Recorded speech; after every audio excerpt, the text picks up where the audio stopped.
right. Hello, students. We have Mr. Chaco joining us here. So I don't know how long he's going to stay, but he does enjoy hanging out. Oof. Oof, he's a heavy boy.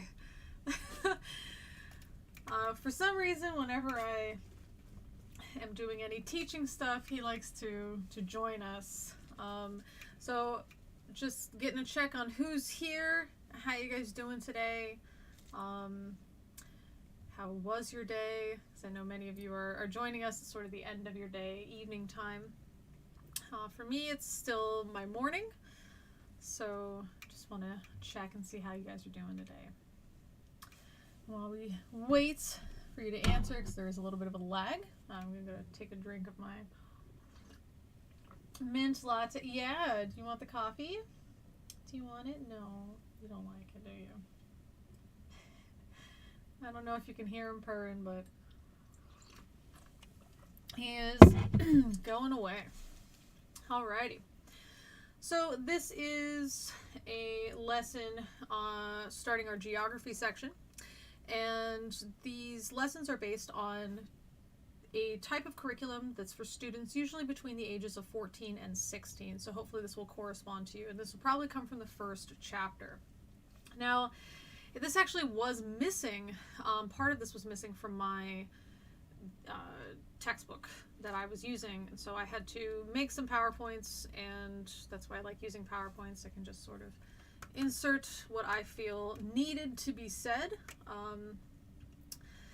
So when we talk about maps, I know that maps are maybe not something too many people give too much thought to. Because of my my education background, I had to get very into maps. When I was in the Marines, we had to learn to use maps as well. So there's a way to do maps, and I know you can just kind of make a map online now, and anybody can make a map, but there are certain rules and ways to make a good map versus a bad map. So we're just going to go through that a bit. So we're making sure we're all on the same page. I like this image. I think it's kind of cute. Just a cat playing with a toy. Australia, you are the toy, sorry. But what are maps going to tell us? They can tell us a lot of different things, but for your geography class, you're typically going to get into these maps. The political map is going to tell us boundaries, city names, and the names of a nation, okay? You can see in some of these, we are getting, let's go ahead and blow this up a bit. We're getting some of the major cities, such as Alexandria, but we're also getting the capital city, which is usually indicated with a star. Let's see, I watched a geography channel that went through stuff like this with different ways to show maps. Do you want me to put a video on the Discord? Yeah, that's fine. You can put it on the online resources section. That would be great. It's always good to get more than one person's information on it. I might say things that this person is not saying, and they might say things that I'm not saying. So it's a good thing to include. Another common map you're going to encounter is a physical map. And this, I think, is probably one of the most gorgeous physical maps that I have seen. A physical map is going to show physical features. And if English is not your first language, a physical feature is a thing that shows this is a, how can I phrase this? It's a distinguishing part of something that you can see with just as a readily apparent thing. So one example I like to give my students is that physical features on my face would include 2 eyes, 1 nose, and a mouth. My nose is shaped a certain way that distinguishes it from other people's noses. My eyes are a certain color, the size of my eyes, the shape of my eyes, how many eyelashes I have. All of these would be physical features on my face. So when we say physical, we're not talking about the body. We're talking about something that I can touch, that I can see. And in this case, we are going to encounter things like type of ground, whether it's green or sand. Sometimes they might show forest, but that's not so common. They'll usually indicate it with a color that's green and then let you know on the map that it's green. We're also going to see things like mountains and rivers. And so those are things that count as a physical feature. But this map, I think, is just a really, really gorgeous map. We're also going to run into a topographical map. If you guys want something to do because you're bored and you want to learn a little bit more about topography, then you can take a map like this, try to draw it, maybe simplify it a bit, and try to just draw it on like a piece of paper, for example. When you do that, you're going to go ahead and end up with a map that will look pretty similar, right? And then you want to take something like clay and build up from there. This way you can actually sort of learn to visualize it. I've had a hard time with my students understanding how to view a topographical map until we ended up doing something like that. So I printed out a map that was similar to this, gave the students a bunch of clay, and said, based on these colors, you know, with this dark brown being the tallest, this dark green being the lowest, and then these intermediate colors from there that you can see on this this map key, builds a map. So you're taking that 2D map and then making a 3D representation, and doing something like that will really help you visualize much better when you see a topographical map. So when I see this kind of map, and when somebody who's familiar with how maps work, if they see this type of map, we are seeing where the mountains are and where the valleys are. That's how this map is showing it. We're able to sort of take that 2D and turn it into 3D in our heads. If you're not seeing that, if you see this and you're thinking, I don't know, it just looks like a bunch of different colors, then please give that a try. You don't have to do an entire page. You can do a section of the page and make a small version of that map, a small representation of it, and then just add some clay. You can even just take some coins and stack them on top of each other. Perhaps the dark green could be 1 coin, the light green is 2 coins, and so on. That way you can get a better idea of it. So I do recommend doing that if you are a student who is not sure how a topographical map should be viewed. Okay. Kind of a horrible subject, but I was looking at topographical maps for the landslide in Norway. Yeah, if you have any of those to share, then please share them, perhaps even just in the general discussion. Yeah, it is unfortunate. We will talk about natural disasters as well. I think the natural disasters are going to be in the next lesson. Now, a true topographical map looks like this. Okay, not like this, but most of you are probably never going to see this. Something like this is going to be for people that their job requires them to deal with maps. We had these types of maps when I was in school studying for my degree. We had these types of maps in the Marines, but otherwise you guys are probably not going to encounter these types of maps. I guess if you're trying to build a new house or other building and you need a map from the local government, like your city government or county government or township government or something like that, then when they give you a map, it'll probably have contour lines on it. These are maps that most people are not going to see, so that's why we used this instead. The way that you do want to read this, it will depend.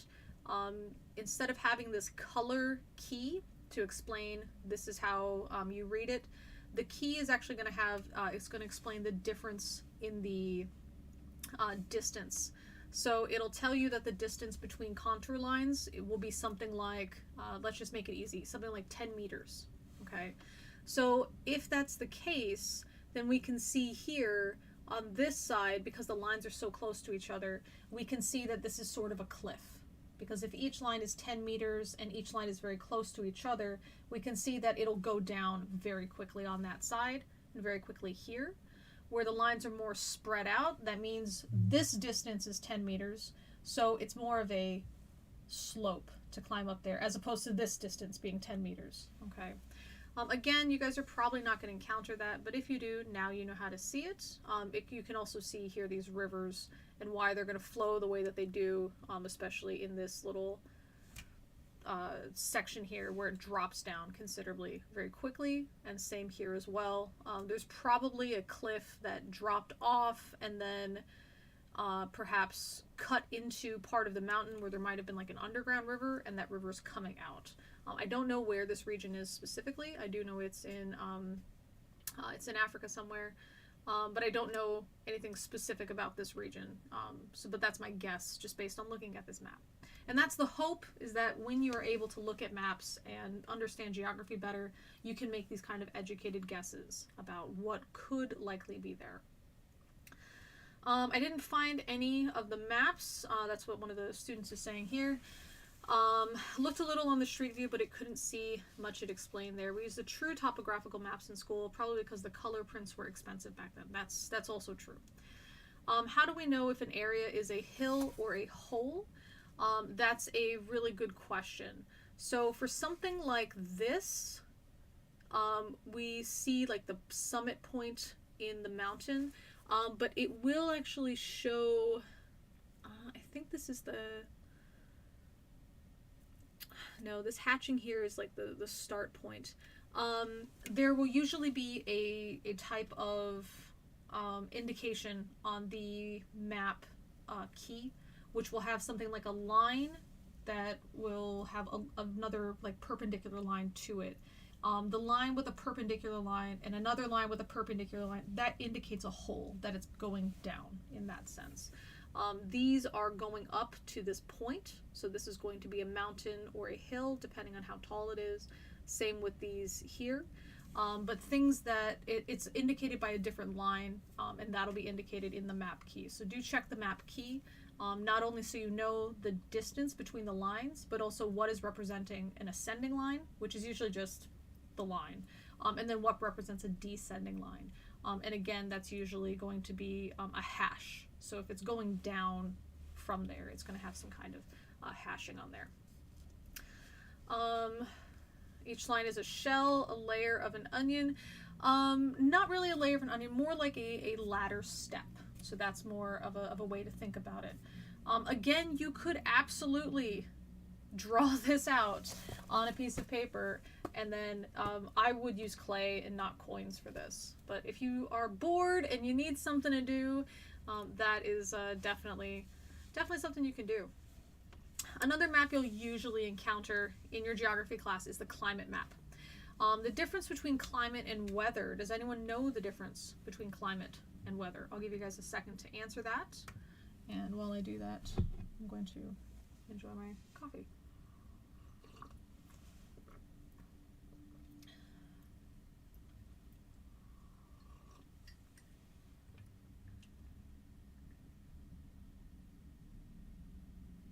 Climate is over time and weather is at the moment. Exactly.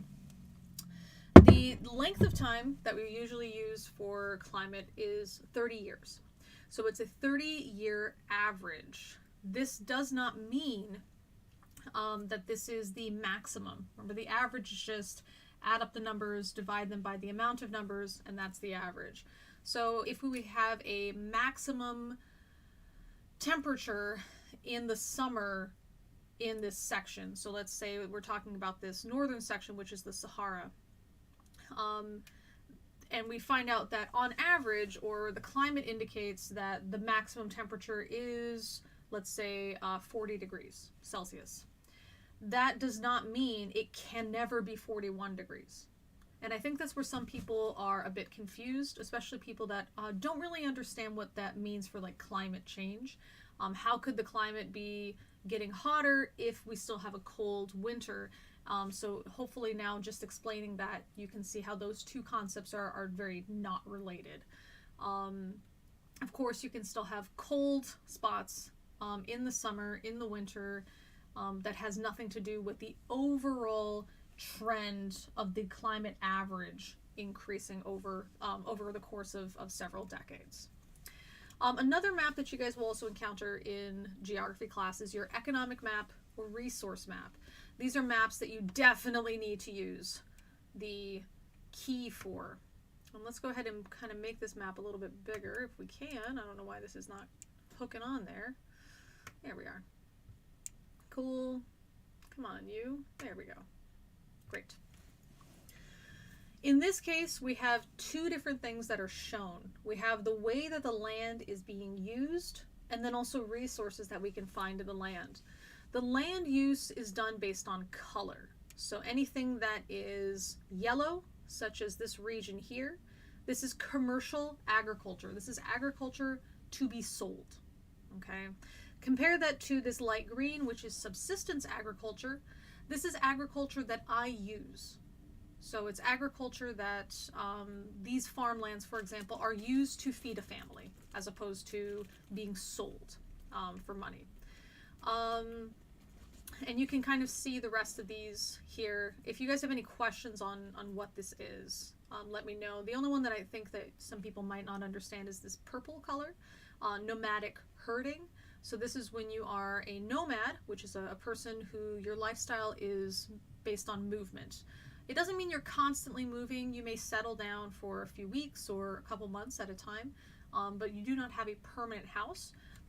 And that's how you move your animals throughout the year, normally to follow the grazing. So if you have a bunch of goats, for example, that need to eat certain foods, once they eat all the food in that region, you move them to another region so they may continue to eat. And that's what the nomadic herding lifestyle is. For these major resources, these are with these little icons. So things like diamonds are here. We can see that. Other minerals is this, looks like a stick of butter that is that's white. So that is here. We also have this butter bar, which is gold, and butter bar is also a nickname for a second lieutenant, by the way. Uranium with this nuclear symbol here. And so if you read these, you can tell actually there's a lot of forest, there's a lot of, there's some commercial agriculture, there's gold and diamonds and coal and natural gas and oil and all of this stuff here in Africa. So if Africa has all of these great resources, how come there's a lot of people thinking that Africa is so poor? And so we'll talk about that in a later lesson. And also we have a population map. So this shows population density. It means the amount of people crammed into a certain square kilometer or square mile, depending. What I like about the population map is you can actually kind of guess what the physical geography looks like just from the population map. So this red purpley color, that's going to be the higher number, and of course this light yellow is going to be the lower number, so that means a lot of people are not living in this area. Where do you find most people are living? If you were to describe those regions, give you guys a second to write that out.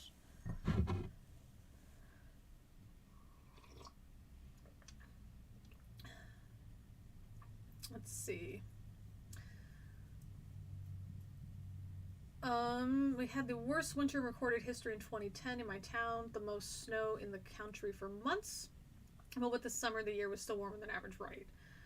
I think the Sapmi in northern Scandinavia do nomadic reindeer herding. Yes, and I know the Finnish call them the Sami.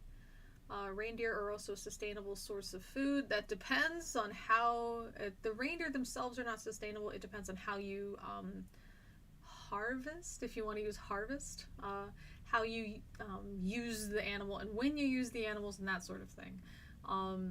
You could say that eating cows are a sustainable lifestyle as long as you sustainably harvest them, right? And that's why Santa's sleigh crashed into the Alps.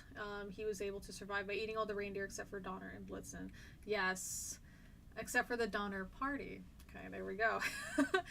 Let's see. Ratsa says they didn't hear the question. So the question is, if we look at these red areas, these dark red areas, how would you describe the region where people like to live? Okay. Oh, I knew the question just from the answer. Oh, fantastic. Near water, yes. And I think it's really interesting. We can actually see the Nile River and the Nile River Delta just because of, this is where people live. People also tend to live on the coasts as well. And they're not really living here, are they? So now we know that this is the Sahara, so it's a giant desert. Most people do not choose to live in a desert, okay? But even if we didn't know that, we could reasonably guess this. Maybe this area has something to do with a desert or a very huge, rocky type of mountain range where nobody wants to live. So we can start thinking about those regions. Where do people maybe not want to live? So we have another desert down here, but what about in this region, sort of in the middle? Does anyone know what's in here if you know about Africa, that'll help. But does anyone know what's in here that might make it not a really great place for humans to want to live? Let's see, there's a big lake in the south and middle of the Sahara. Why is it not all red around it? Are you talking about this spot here? Is that what you're talking about? Let's just make sure that's what you're talking about first. Let's see, probably near a good internet cafe. Deep jungle. Yes, it is. Okay. The rainforest, as great as it is, actually really sucks in terms of its like land quality.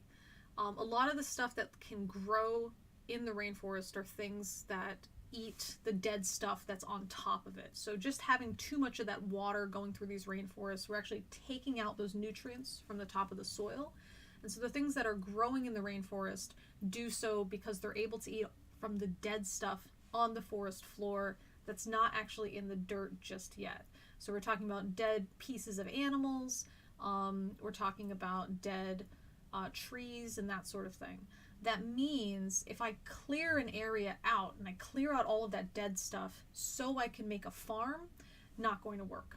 And so it's very difficult to farm the rainforest stuff. When we clear it out, we usually clear things for grazing animals, or we clear it out for using the timber, so using that wood out of there. But yes, so yeah, this guy here, so we can see there are some people that are living near here.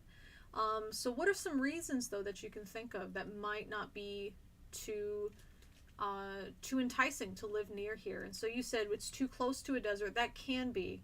One of the problems with a desert is that we have our own wind patterns and stuff here that can cause things like sandstorms. So that's probably not a place that I want to live next to. Can you guess any other reasons why this particular lake might not be a place where I want to live? That is just geography. That doesn't have to do with politics.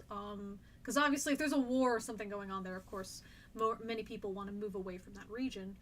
But can we think of any other reasons that this water might not be attractive? While you guys are answering that, I'm going to have more coffee.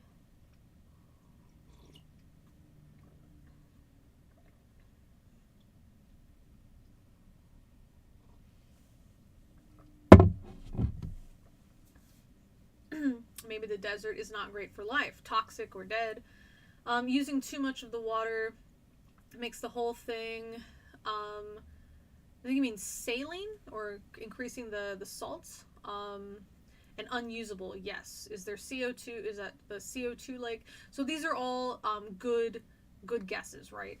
So that's how I want you guys to look at this map. And again, we're not going to go into it in too much depth. We will talk about it when we talk about the chapter on Africa. But the thing that we do want to be able to do is look at it and say, I see what I'm looking at. This is something I don't expect. Why might this be happening? And that's what I want you guys to do. Not only on these maps, but also in daily life. You know, as we learn more about weathering and erosion, when you see something weird in person, maybe you're driving around or you're taking a family trip, I want you to be able to look at that and say, oh, I wonder what caused that.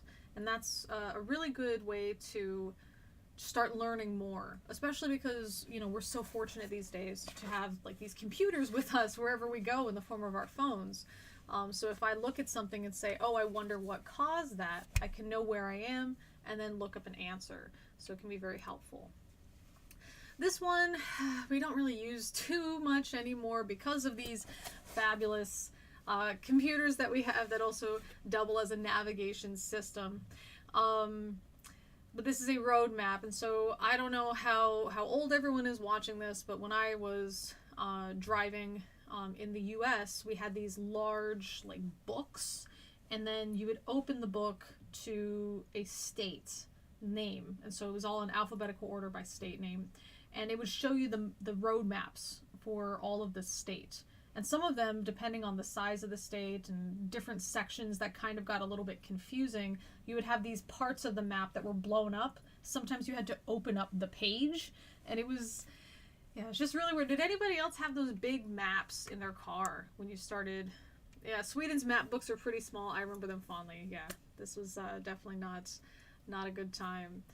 Stagnant water, right? It could be stagnant water, and again, we'll talk about that in the Africa section. Yeah, those, I don't know. I feel like I remember those maps fondly, just because I could look at them and just think, oh, I would like to travel here sometime, and then try to figure out how could I plan a trip to this place. And that was just kind of fun. But I think it's a lot more fun with Google Maps. So I don't want to be, one of those old people that says, oh, back in my day things were much better. No, things are better now. I think if you have someone who talks about things were better when I was younger, I feel like that person is not doing adulthood very well, and they're not trying to stay current with technology. It's absolutely better because I can literally go to a major attraction like Machu Picchu, and then I can use the Google Maps little person, put it in there, and walk around it, quote unquote, as if I was there. I can go on these virtual tours of these places, way better than me and my big map book. Okay, definitely better than that. Now, of course, there's other maps that exist, but we don't usually use them in our geography class. So this would be like the most searched starter Pokemon by country. And we do find Africa is missing, except for we have South Africa hanging out down here. So I am thinking this might be Pokemon Go. Actually, we can see this little section that's missing here. That's like Zulu Nation, if I can recall that correctly. So as far as I know, there's no Pokemon to catch there, but you can catch Pokemon in like Johannesburg and stuff. So that's, yeah, this looks like a Pokemon Go map for sure. Yeah, that's why China's not there. And where's our good friend North Korea? Not really there either. So yeah, this looks like a Pokemon Go map. By the way, who are you? Are you Charmander, Squirtle, or Bulbasaur? Which team are you? I mean, not which team, because that's what Team Instinct and stuff, but which starter Pokemon of the original 150 are you interested in? Why do the Russians and French like Squirtle? And the Italians. Greece and Turkey with Bulbasaur. Yeah, I guess I fit there. I like Bulbasaur. I'm Team Bulbasaur. And I like Squirtle, so yeah, I don't know, I'm not a big fan of, I don't know, when Bulbasaur and Squirtle get to their final evolution, I think they look like big and ridiculous. If anybody still plays Pokemon Go, let me know. I still play Pokemon Go. Okay. Squirtle starter, gotcha. I like Bulbasaur. I like his I don't know, I like his whips, his vine whips. I think they're cool. Yeah, I don't know, I think they're fun. I like that he's got this little bulb on his back. I don't know, I just think it's a cute design. I think it's a good character design. All right. So what makes a map a good map? So just like any other design project that you're doing, you want a map to be designed correctly. And so this is just sort of a fun kind of thing. All dresses should have pockets. All skirts should have pockets. I just totally agree with that. Design it well and have good pockets, okay? So we want a title, number one. The map needs a title. Now sometimes you maybe don't need the title exactly. Yeah, it says world map. There's a title here. Hopefully we all know this is a world map just by looking at it. But for any of our alien friends or non-Earth friends that are joining us, hello, welcome. This is a world map of Earth. But some other maps might require them. Does anyone know where this is? You don't even have to say the specific. I will let you go as broadly as continent. Does anyone know which continent this map is from? Not guessing. Anyone can guess, right? But do you know which continent, or you're pretty sure you know which continent this is from?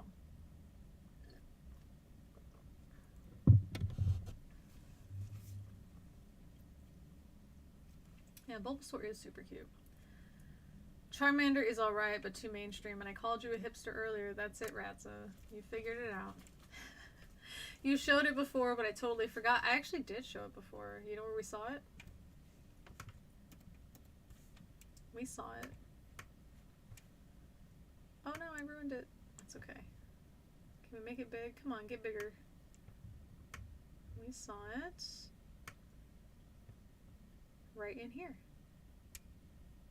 Okay, so this is going to be South Africa. Let's make sure we get that down to the right size. Okay, it's going to be part of South Africa. We want to know what we're looking at. Okay, we can't assume everyone knows what we're looking at too just because you're familiar with it. You've looked at it, you're familiar with it, but don't assume that other people know exactly where you're looking at. Okay. Well, it's green, so somewhere in Ireland. Right, that's a good guess, but you don't know why it's green, and that's actually going to be on part of this section too. We want a north arrow, okay? This is really good for unfamiliar areas because it can help you figure out direction. So in places like this campus map, you would want to know which way you're facing, which way might be north. That can be helpful. Usually when we're talking about geography, north is towards the top of the page. Okay, so this is the Korean Peninsula. This is north up here. But sometimes the map might be rotated for some reason. Okay, so does anyone know what this is a map of? Any questions or any guesses here? I fell asleep in YouTube autoplay brought me here. I'm so lost. Welcome, Yusuf. We are learning about geography. I make some other videos, but we have some videos that are for students that are having a hard time right now or just need a refresher. So you're just kind of joining us for our maps geography lesson. So enjoy. It looks like Sao Paulo, Cairo. It looks like a stingray. Louisiana. So this is great. Now for me, again, I know what map this is, so when I see it, I'm like, oh, of course it's this place. Everyone's gonna see it too. And then most of you didn't see it. This is the Nile River. We know that the Nile River has its delta in the north, but that would mean that this is north facing me, and that's why we would want to see that. For this map, we are highlighting the delta for some reason. So we would need to let people know this is actually north, and that's where the north arrow comes into play. I know it does look like a stingray. Let's just go appreciate some stingrays, okay, while we're talking about them. I think stingrays are fantastic. Maybe you guys can figure out which animal I absolutely hate. So maybe you guys will be able to figure that out sometime in geography class. Maybe not today. Don't just start guessing, okay? But I love them. I think they're so funky. Okay, has anybody eaten a ray, by the way? They are something that Korean people have here is a honga. It's this fermented skate. Skates, rays, and sharks are part of the same family. So perhaps with our Swedish friend, perhaps you've had surströmming. I don't know if I'm pronouncing that correctly. Surströmming, I'm not sure. You only ate sun rays. Oh dear, we have a breatharian in our ranks. Yes, these are part of the shark family. So they are pretty funky. I like them. They're cool. They've got their nice colors. So yeah, I guess I wouldn't call it a delta. I'd call it a stingray, right? Pronounced it pretty well. Have you eaten it, Ratza?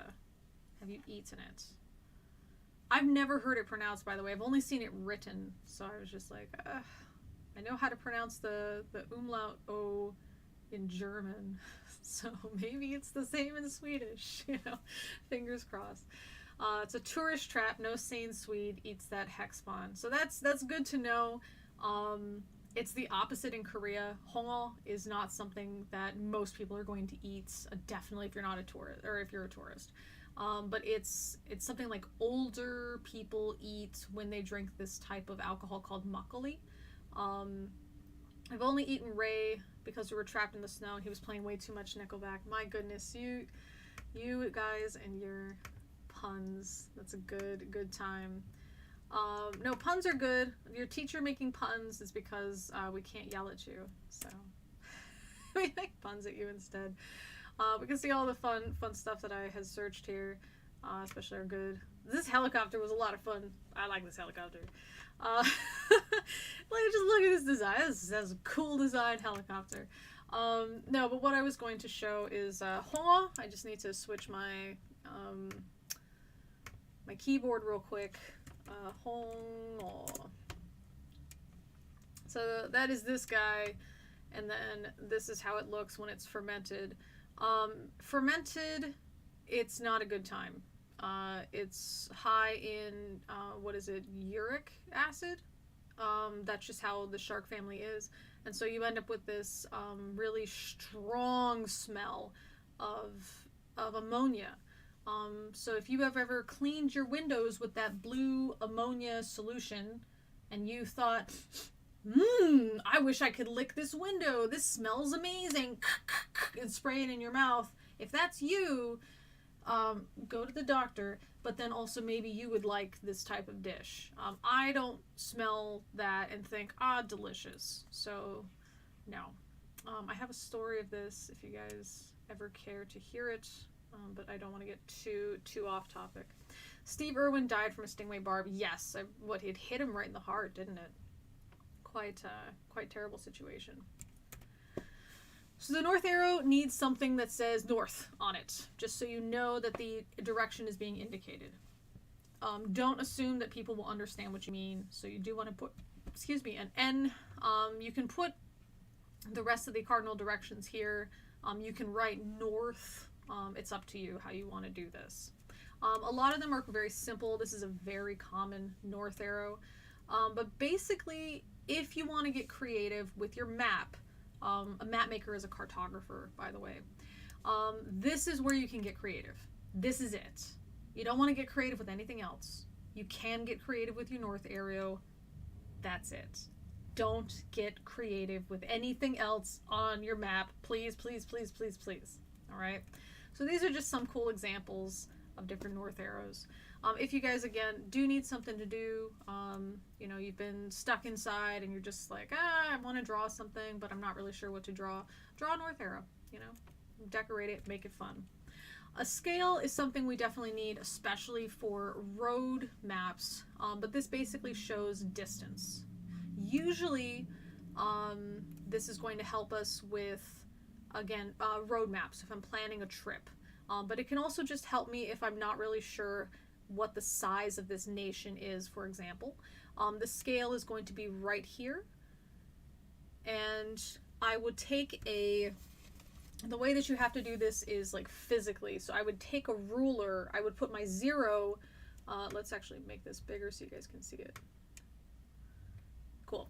So I would put my 0 on the 0 kilometers, and then I would see where the 240 kilometers is. So where is that? So let's just say that's 10 centimeters. So that way I know if I want to measure from tip to tip of this country here, of Japan, I will know that here's 0 to 10 centimeters. So I would write like a mark, and then I'd move the 0 and to where the 10 centimeters was, and then I'd mark again, blah, blah, blah. When I finish with that, I would count up how many marks I made, multiply that by 240, and then I would say, yes, Japan is this many kilometers long. Again, this is going to be more important for you to do if you're having to do this for some reason for your class, or if you are using a physical map or not a physical map, but a real map that you can touch, and you have to use that for a road map for some reason. Okay.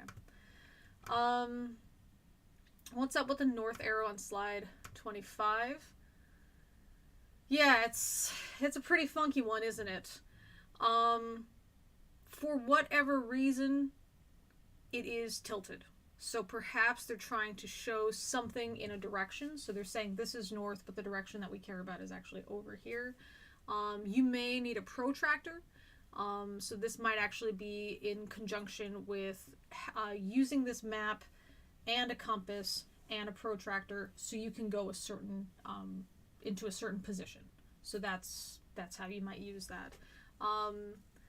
Yeah, it's a pretty funky setup. You would need an explanation. So this is just the arrow by itself, but there would be an explanation on the map. There should be. Yeah. So again, you want to use a ruler to help you with this kind of calculation. It can also say this, by the way, you might have this kind of scale, or you might have something that says like 1 inch equals a certain number of miles, or 10 centimeters equals 200 kilometers or something. So that's another way to do it. True north or magnetic. We're usually going to talk about magnetic north because we want to be able to, when we're saying north, we're using it with a compass. So we're talking about north as seen with a compass. So hopefully that will explain that. All right. Because you do have to remember the reason behind these maps, again, these are maps that we have today. We're not really going to walk around with compasses, right? But the reason these maps were created, the reason for these north arrows and stuff, is they were intended or originally created to be used with a compass. So we'd want to talk about the compass north as opposed to where north actually is. So does that mean that it's going to change every so often? Yes. So that'll be fun. And so we'd have to update the map. But usually the map is not intended to be in use for that long.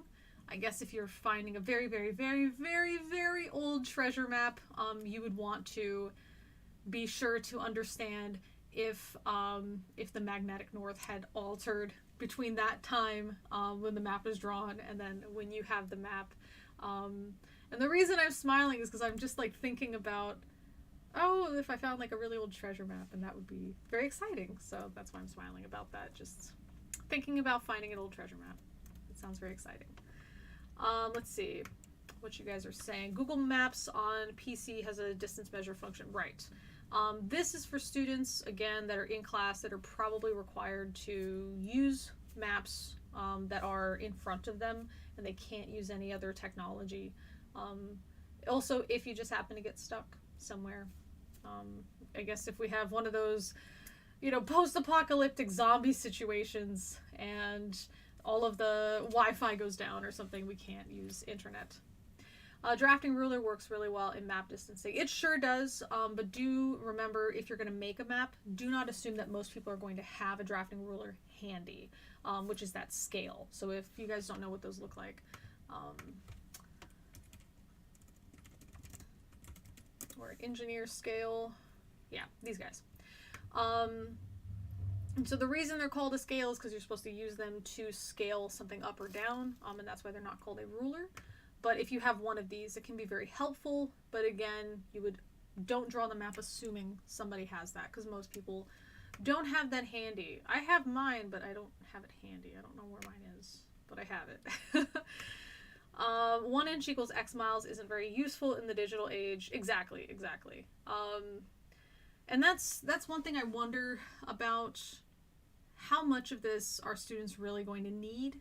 And that's why for my students, we do not really go over this physically. The only thing that we do in terms of here is a map assignment in class for you guys to work on is the topographic map, because we will be looking at maps that show altitude. They do need to be able to visualize that, just seeing the map on the screen, or seeing the map in their book. So that's the only map activity that we actually do in the class.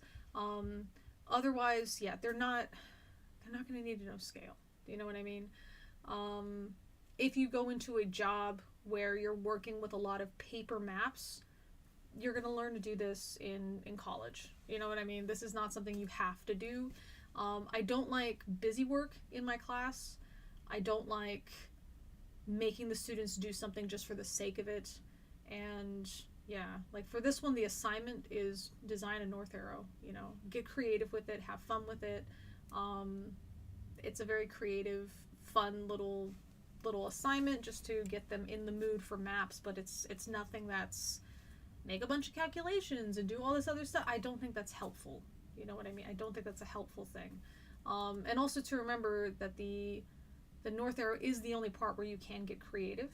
I want that to be the takeaway from this, that everything else needs to follow these rules. Have fun with your north arrow. So that's why the assignment is have fun with the north arrow. So hopefully it cements that concept in their head a little bit better. For the key or legend, they're the same. So this could say map key, this could say map legend. These are all the little icons or the icons or colors that we use on a map. They need to be explained. So that's why when we did see that other map earlier here, and somebody in the chat said, well, it's green, so perhaps it's an area that has forests or something like that. We don't know that. And that's the thing that we have to remember. What did the person who made the map want green to represent, and also want dark green to represent? That's what we have to look at this legend for. So maps are going to use all sorts of stuff to tell us information. And that's why you guys have to remember that a map is not a creative document. Yes, you're drawing it, but it's not a creative document. Again, be creative with the north arrow. Have fun with that. The reason it is not a creative document is because it's an information document. Just like you wouldn't start writing very flowery, rhyming prose in an essay. You wouldn't be using a haiku in a construction manual. You don't use anything silly, weird, unique, overly creative on maps. You want them to be as easy to understand as possible. And if it's not super easy to understand, like this campground or picnic area, if you just showed me this icon, I might not know what it means. However, if I now see it on this map, I can easily recall or remember it. It's very simple, isn't it? This, oh yeah, I guess it looks like a tent or it looks like a bonfire, whatever. Easy to remember, very easy to see. It's a square with a triangle inside of it. It's very easy to see. There's nobody decided to get really, extra small details and draw like one person in the front and one person helping to put it up and a tree or something back there. These are simple. I should be able to look at this, immediately understand it, and then look at the map and immediately remember what I'm looking at.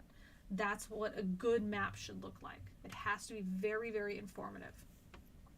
So when we have this key and legend, it's to explain what these colors are.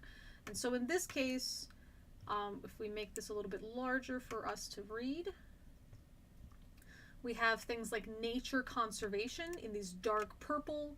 Water is blue, okay, and we'll talk about water being blue, and so on and so forth. Urban areas, protection forestry, plantation forestry, and so on, okay. So the map may not look like it makes much sense to us as it looks, right? It's just a bunch of colors. But if I can look at the land use, then that's helpful. The key itself needs a title, right? If I didn't have this key title as land use, it might be a little difficult to try to guess what this is trying to show me. I'd have to read and understand how are all of these concepts related. Oh, they're related to land, I guess. Oh, but there's water on here. What is this map trying to show me? So this title here is going to tell me what this map is showing me, this title on the key. The title of this map, how would you guys title the map? Does anyone know? So while you guys are thinking about that, if you don't know the place that we're looking at, then in your sample title you can just write place in all caps.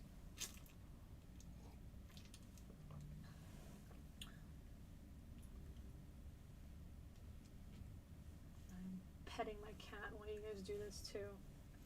I don't know why he likes to just sit here and listen to sorry, just give me a second.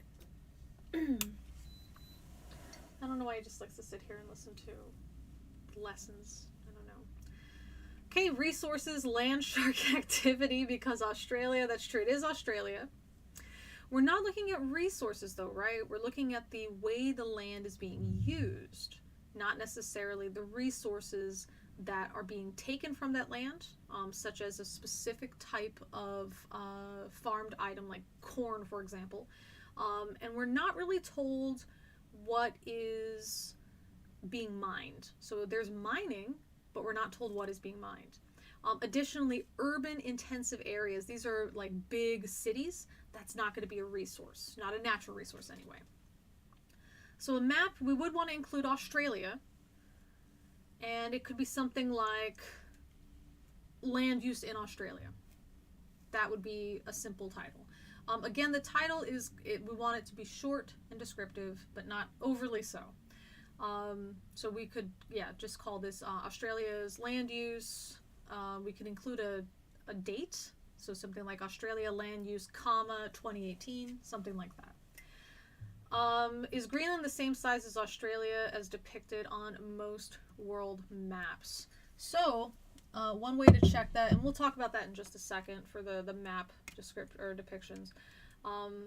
So we can have Greenland square kilometers. So if we can remember this, it is 2.166 million. So I'm going to put this in the chat so we don't forget. And we're going to look at Australia. So, no. But it looks that way, doesn't it? Okay, it looks that way. And if we check out a world map,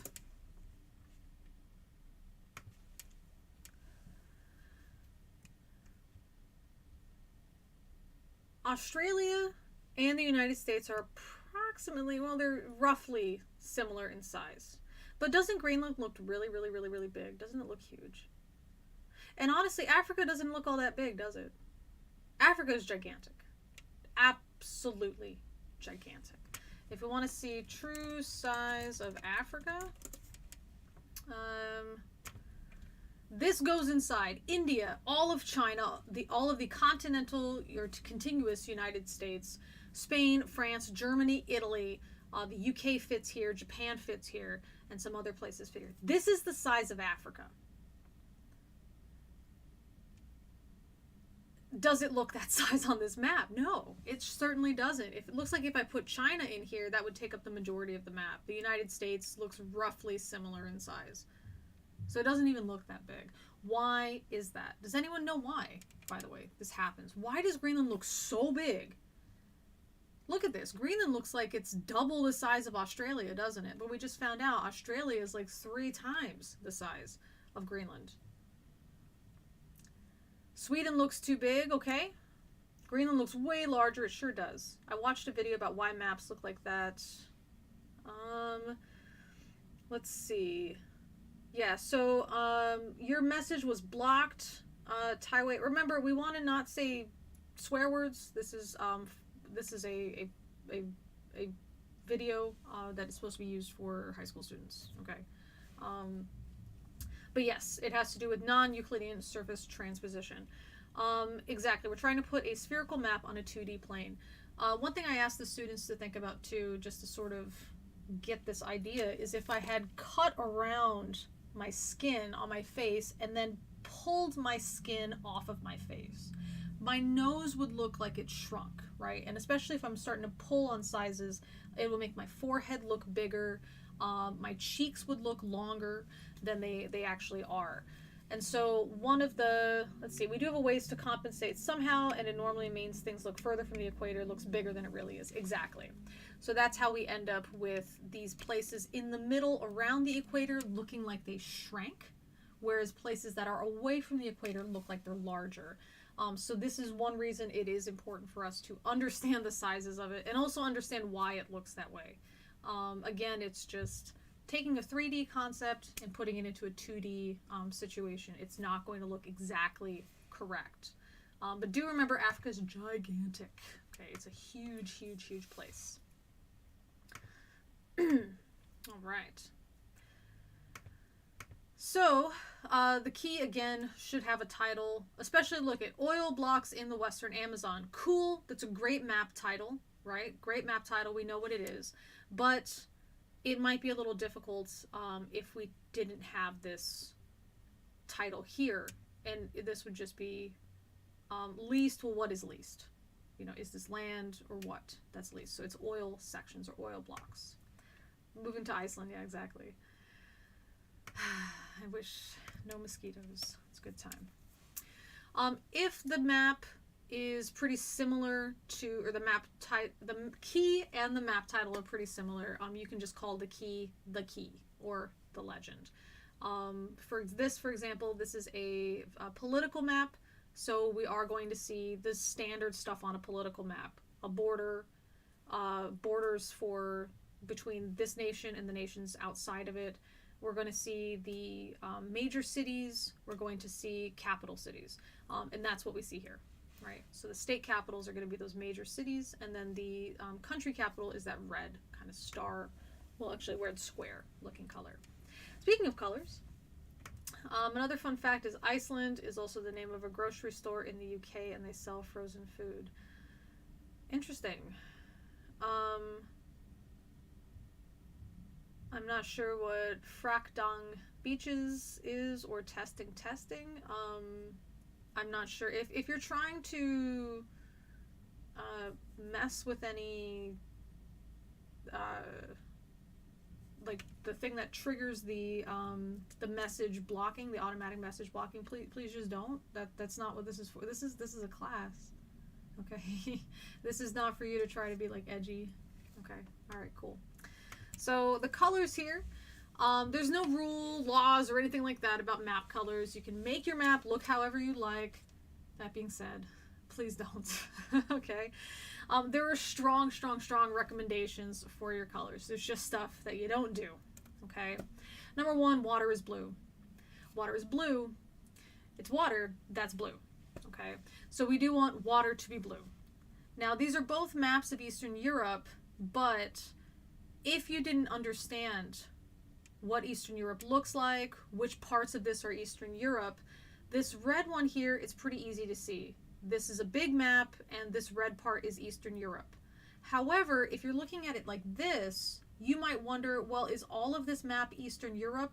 And then there's just this big ocean or sea that this is showing here.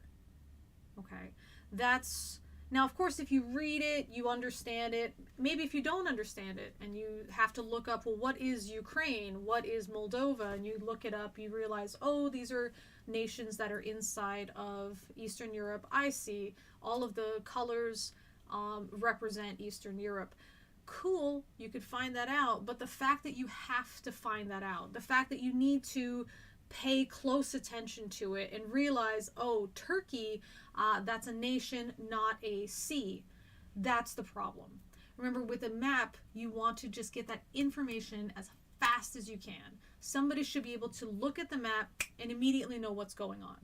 So the fact that I would need to take a few steps, back up a second, and especially if I don't know what Eastern Europe is, what it looks like, how it's shaped, which nations are there, I'm going to actually have to do extra work, right? I'm going to ask the teacher, I'm going to have to look it up. What is a Poland? Why is it there? Why is it blue?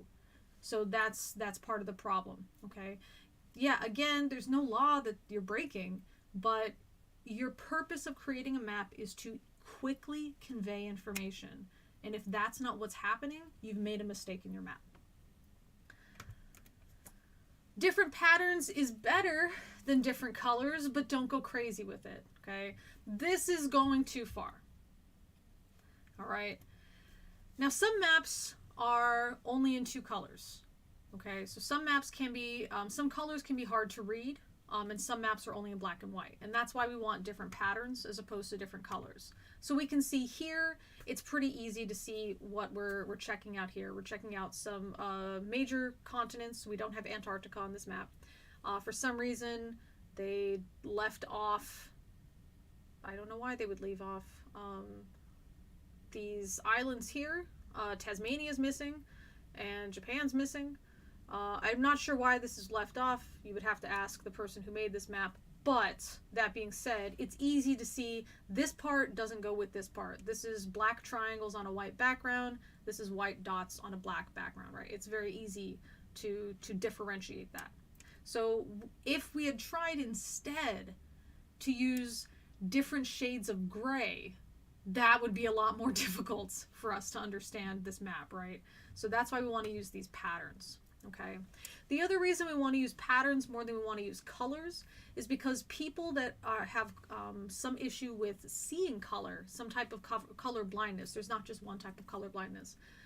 People that have different types of color blindness may not be able to see stuff. So understand that some people are unable to differentiate things like blues versus purples, and avoid using both of those on your map.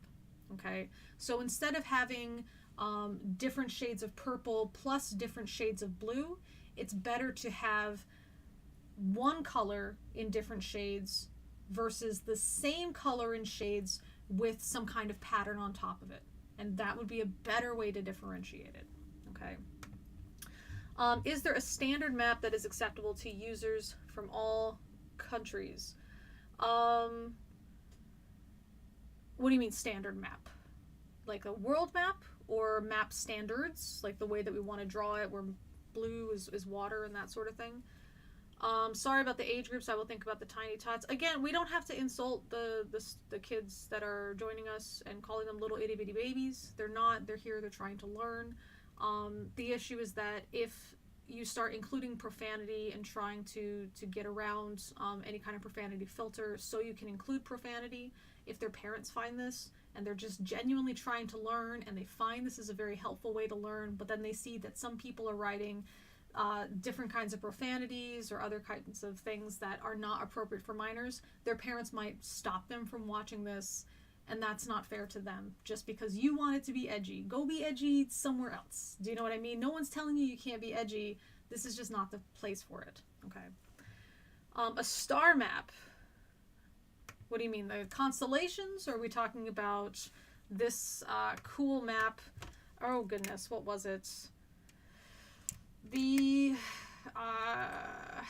alien contact, how to find Earth human thing? Is this not what I want talking about? No. Let's see. What am I thinking of? I always forget the name of the Sounds of Earth recording alien. This thing. This teaches you how to play it. What does the capsule? What was the capsule? I always forget the name of the capsule. Oh goodness. But I think you guys know what I'm talking about. Actually, this might be the map here. How to find Earth based on our location within this this region. A map that everyone uses in the world as a standard. Do you mean a world map? Again, I'm not sure what you mean as a standard map, or if we're talking about a map with like there's a world map, right? Like that's a map that everybody would use. And some of them are altered. Like sometimes if you see one from like the United States or something, they'll put the US like in the middle. Or if you see one from like Korea might be in the middle. Not insulting the tiny tots, they're great. I just forget they're in the audience. Yeah, again, so I don't know how many more times I can tell you. I told you in the Discord, I told you to your face, like in DM. I've mentioned it a few times here, so I'm not sure what else that I can say to remind you that like we're doing a class, right? This is not us chatting about some politics thing where it might be, oh yeah, I forget that there's, you know, teenagers joining us in politics. They're not typically, this is like literally a class for them. So I'm not sure what else I can do to get you to remember, please don't drop any F-bombs. You know what I mean? I don't know what else I can tell you. Let's see. Please don't confuse the teacher. No, that's fine. If I don't understand you, that's okay. I can try to ask questions to try to get to what you're asking. Because sometimes when we ask a question, it makes sense to us, but it doesn't always make sense to other people. So if I just ask you, can you rephrase your question? Sometimes that's not helpful. So I try to figure out some different ways. About a universally accepted map. So again, my question is, are we talking about a map of Earth? Is that what we're talking about? A world map? Or are we talking about a map standard, not a standard map? So a standard map would be a world map that most people use. Okay, a map standard. These are rules, widely accepted rules for maps that are employed in most places around the world. That's why I'm asking what you mean. I think we're just talking about a map. Okay, so a map standard is different from a standard map. So hopefully now we can see how that is different. Yes, so these map standards are going to be, again, the scale, north arrow, the colors that we're going to use. But these are for people that use maps in their daily life. That's the problem. So if I go to a Korean journalist website, the journalist that was writing this article might include a map. And they might say, oh, you know what, I want to highlight this place a certain way. They're a journalist, they're not a map maker. And that's what we have to remember. So there are map makers in Korea. They do follow these map basics, these map standards. But that doesn't mean that just because I'm in Korea and I see a map, that the map is going to be following those rules, right? It's the same sort of thing anywhere else. It's the people that know how to use a map. I guess a better idea or better way to describe it is somebody who's in a background of science is going to use the word theory differently than everybody else. So we do understand the difference between a scientific theory and then a theory in everyday English, right? If a scientist is trying to use the concept of theory in everyday English, they might say, I have an idea or I have a hypothesis. They're not going to say I have a theory, because for them, theory is a word reserved for scientific theory, that highest level that a hypothesis could ever hope to reach.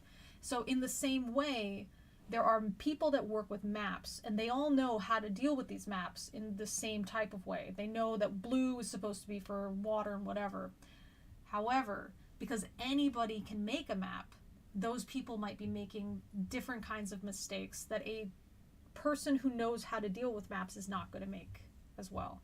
So yes, there are standards for maps that people use around the world. That doesn't mean that you're necessarily going to encounter them with every map that you see. And that's the unfortunate part. So I guess it's, yeah, there are map standards, but unless you're specifically working with maps and people that make map standards, you're not necessarily going to encounter them. That's the problem.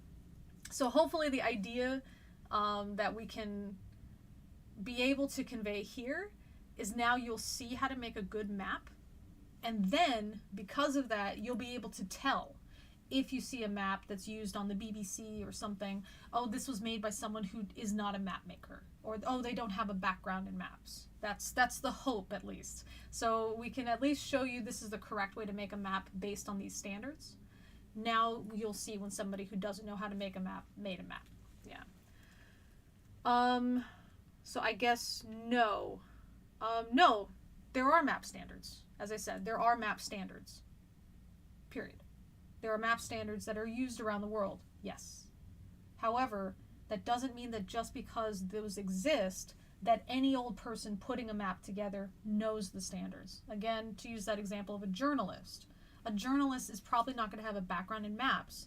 So if they make an accompanying map for their article, that doesn't mean that that will follow the standards for the maps. Okay. It's sort of like, are there basic laws for driving in countries? Yeah. One driving law would be put on your seatbelts. Stop when the stopping light designates it's time to stop. That doesn't mean that every driving video that you see on YouTube is going to follow those rules. Does that make sense, maybe? So yes, there are international standards for safe driving, but just because you see driving from an international video on YouTube, they're not going to necessarily have to follow those rules. Maybe that kind of explains it a bit better. Please let me know if it did. Just thinking that no meant to a person would have to have prior knowledge to understand a map. Yes. That's the problem. I see what you're saying. it's hopefully when you look at a map, a good map, even if you don't understand what it is, you can kind of figure out how to look at it.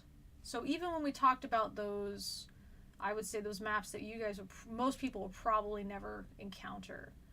Where were they? This guy. Even if you're not really sure what the heck this is, if you sat there with the map, and again, the map is not just going to be this, the map is also going to have the key with it as well. It's going to have a key, it's going to have a distance measurement between the two lines. It'll say distance between two lines represents 10 meters, something like that. You will be able, if you look at it long enough and say, well, what does this mean? And so you take your ruler out and you try to measure it and stuff, you will figure out, oh, there's a mountain here. Because it's a good map, you will be able to figure it out. It'll take you longer because you're not sure what you're looking at, right? If I just plop this map in front of a random person, they'll have no idea what this is, and they might think, well, what is this, a road map? Because there's some things that are marked that look like roads. But if I give them this information about the distance between the contour lines, and I give them enough time and say, hey, take your time, figure out what this is trying to tell you, they'll eventually figure out, oh, this is a map showing two different types of hills. Cool. If the map is a bad map that doesn't follow those standards, that's the problem. So again, if we end up with a map like this, and I give them just this, with no title, no north arrow, no legend, and I say, figure out what this map is trying to say, they'll never be able to figure it out. So hopefully that makes sense. If you follow those map standards, anybody who has a map background will immediately understand it. Anyone without a map background will eventually understand it. If you do not follow these map standards, then you'll just make the person who understands maps upset with you.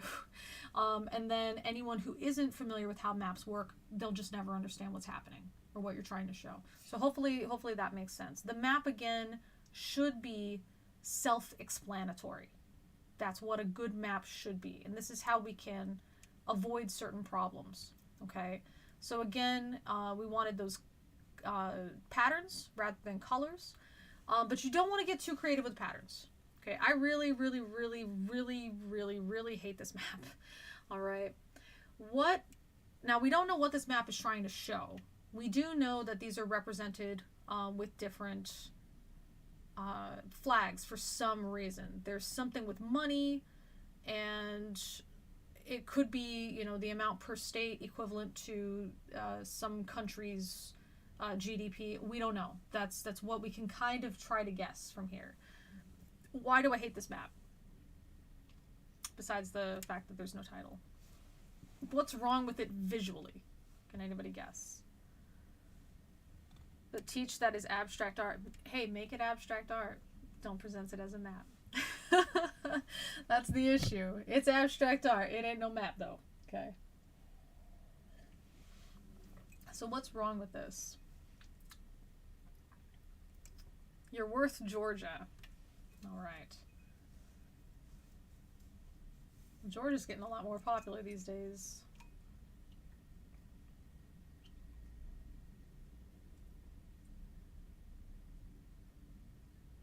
What is the problem with this map?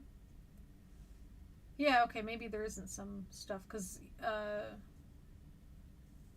yeah, I don't know. It doesn't show up as,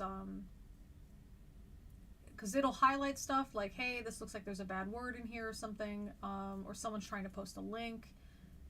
Do you want to let it through? So it'll ask me to moderate some comments, but there's nothing that I saw that's being moderated, so I don't know what you guys are trying to send. The map is too busy, so that's one thing. It's a bit confusing looking. The other thing to remember as well is you are assuming that the person who's reading this map knows all of these countries, right? So they're assuming that, okay? I mean, how many of you know what the flag of Ghana looks like without, looking at this map, okay? The other problem is for these really small states, Yeah, there's no key or legend, definitely. And what would that even look like, right? Just a bunch of flags. For these really, really, really small states, we're not even able to fit most of the distinguishing parts of the flag in there, right? And that's also difficult. Not enough Sweden, okay, also a problem.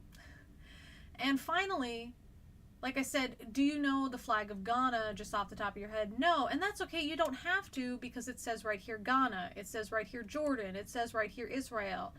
Well, if you're going to tell us the name of the country, why are you putting this map in there? Imagine this whole map with none of the colors on there. So no flag is on there. Instead, it's just a map of all the outlines of the states, a black and white map, and it had the word OR, for example, for Oregon. So it had OR, it had the number that Oregon might be contributing or worth, I mean, assuming that's what this is about. And then it has another number here, and then it says Vietnam. That would be much easier to look at. And it would be equivalently informative, right? We would get the same amount of information, but we'd be able to see it a lot easier. And the other problem, too, that we run into is that it looks like the states and the state numbers are black, and the country, equivalent country, and the numbers there are white, which doesn't really work in some cases where we have like this flag of Hungary, and some of these numbers are written on white. So if we just had everything was white and all the text was black, that's better. Everything was white, the state text is black, and then the country, the corresponding country is maybe a different color, like red. That would have been great. If it has to be a black and white map, it could be white with a black outline. So why are we doing this? Again, why are we putting a flag here if you're gonna tell me what the name of the country is? It's just, it's hard to look at. It's clunky, it's ugly, it doesn't help me with any information. And that's what we have to remember. This doesn't make the map easier to read. It does not make it any more informative. So why are we doing that? Remember now, somebody had to design this map. Somebody had to assign a flag to each section. Somebody had to create this.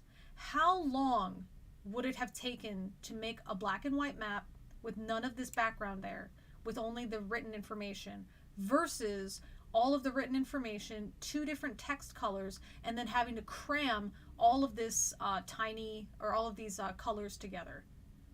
You would probably be spending way more time trying to force fit these flags in here. What a waste of time, right? It doesn't make the map any more helpful or even easy to look at. It was a total waste of time. Is Vermont supposed to be France?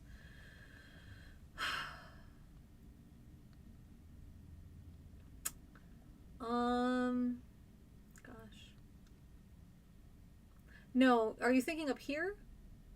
So this is Maine. That's the one that I'm thinking you might be thinking is Vermont. This is Maine. This is Panama. Vermont here is the Sudan. Yeah. Again, we could have even just saved, I don't know, maybe they didn't want it to be too busy, so they only put the short version, like MT, instead of Montana. But if we took away all the busyness, we could have easily written Montana, and that would have just been easy and pleasant to look at, especially for people not only outside of the United States that might not be familiar with what is LA. When you hear LA, you think Los Angeles, you think over here in California, but this is Louisiana. So that could be confusing for people trying to read this map that are not familiar with it, or just people in the US that forgot geography. And so, what is IL? What is MO? Is MO Montana? I don't remember. Was MT, what is that, Mountain Time? So it doesn't really help there. Let's see. I would immediately think the people living in those states have a population of the people living there. Right. We see a dollar amount, 50B, like 50 billion. Is that what they're worth? Is that what they produce? Is that what? I can't imagine Montana making for producing $50 billion, but perhaps they do. Is that the amount that they spend on something? We're not helped at all here. Let's see. Blazing Phantom, I just arrived. What is this map supposed to represent? Ratsa says, we seriously don't know. Right, we don't know. And we can't guess. I'm giving this as an example of a bad map based on too busy of pattern. Hopefully we would know what this map is supposed to represent based on a key or legend or based on a title, right? But other than that, that aside, let's just look at the map. It's ugly, it's clunky. We get what they were trying to do, but in no way did it help this map. So it's nasty. It's nasty. But again, this can show up in a magazine. This can show up in like on a news website, because anybody can make a map and they don't necessarily follow any of the rules. Be mindful of font. This is an older map. It's hard to see. We can see this map is from 1865. This is in the Gulf of Mexico. So this is some of the Caribbean islands, such as Cuba. If we continue going this way, we will hit Mexico. So if we go west, we'll hit Mexico. This is Florida. So on this eastern side of it, this is the Atlantic Ocean, just to give us an idea of where we're at.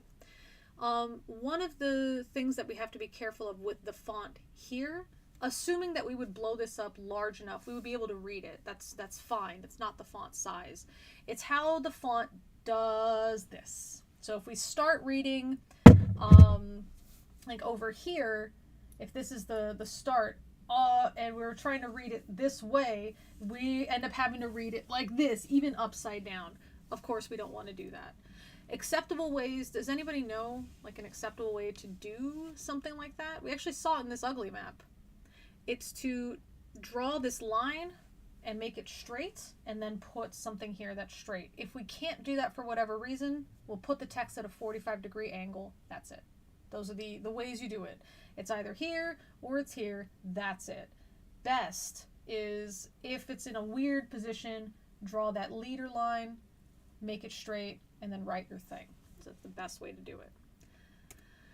Also, don't get creative with your font, right? Choose one font and stick to it. It's the same as you would with an essay. All right, we don't want a bunch of different fonts. Just like you wouldn't put each paragraph of an essay in a different font, you just use one font on your map. Okay, that's all you need to do.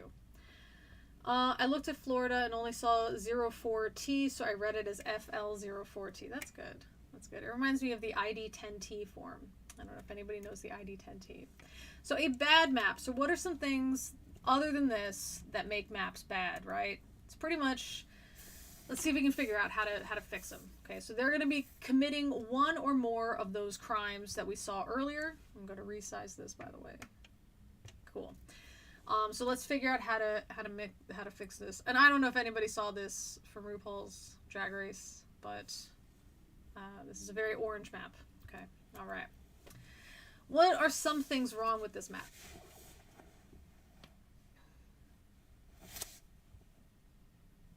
I work in IT. I'm familiar with the ID10T form. There it is. There it is. Pick any font as long as it's not wingdings. No, we want to try to stay away from cursive. What's green? Why is that bad? What's green that's bad? I mean, I like green on a map. It can be on a map.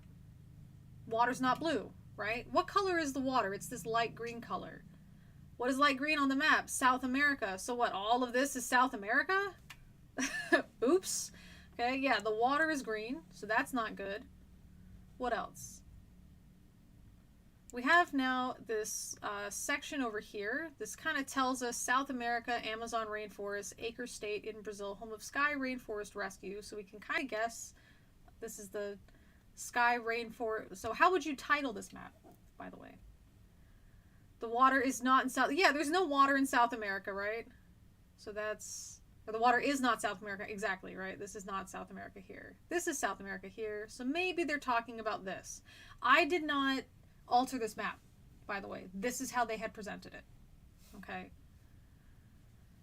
What else is wrong? What are we missing on this map?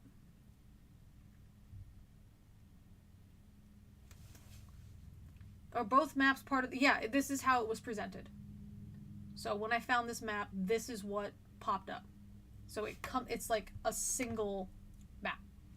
Like this. It's definitely not a good map, but we're trying to explain why it's not a good map.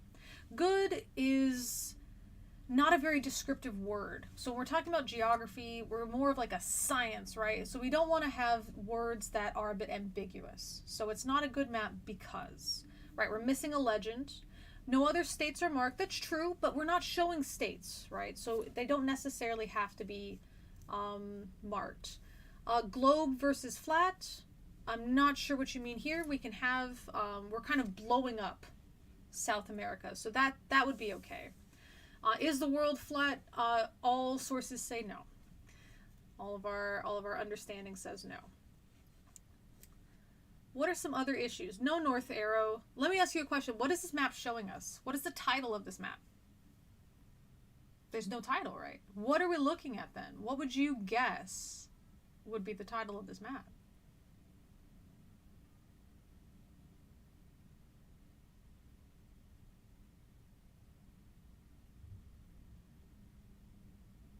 I'm trying to think of it too. What would I even title this map? A green map. Yeah, that's kind of it, right?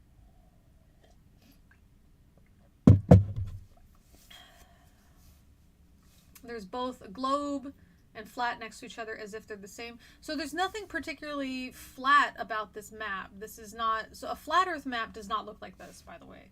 The most accepted by flat earthers flat earth map is this map.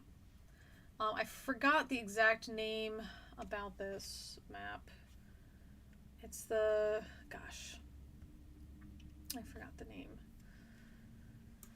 Flat Earth map. Oh, maybe this is it. Gleason map, that's what it's called, the Gleason map. This is a flat Earth map, okay? So please don't confuse 2D map with flat Earth map, because there's actually a flat Earth map. Okay, it's the Gleason map. So as we can see, this one is not the Gleason map. This is just one of the 2D representations. So that's not a problem. Again, we're just trying to blow up this here, and they're trying to show where South America is located on a globe. Now, if I was trying to show that as if anybody needed to see where South America was, I would show like a larger map, like the whole world map. I would have shown that. Because if I'm in Australia and I don't know my geography, I don't see Australia on this map, so I can't tell in reference to my nation where this is. So I would have included like a bigger map, not necessarily that. But the fact that they're side by side, a world map and a continent map side by side, there's no problem with that. You are now subscribed to Flat Earth Facts. Shut up, Rico, I'm trying to learn. That's okay. We can make, there's enough room for jokes and for learning. That's okay. Colorblind geography map. These different greens are actually okay. So they're not going to pose hopefully too much of a problem. But yes, it would have been better if they chose some very different colors like red, black, and green. That would have been much better for sure. Looks like the marker on the map is, on the left map is green too. Or possibly watercolor. Yeah, that's an interesting one as well. We are looking at where Sky Rainforest Rescue is. Right. Why would I care? Right? Why would I need to show it on a map of the world? You know, what am I trying to tell aliens? Like, hey, all of you who don't know where Earth is, let me show you where my my location is. A location would have been much better to zoom in much better.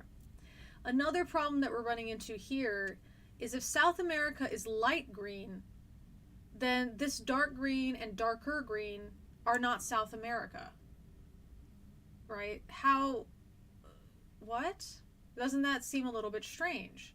Of course this is in South America.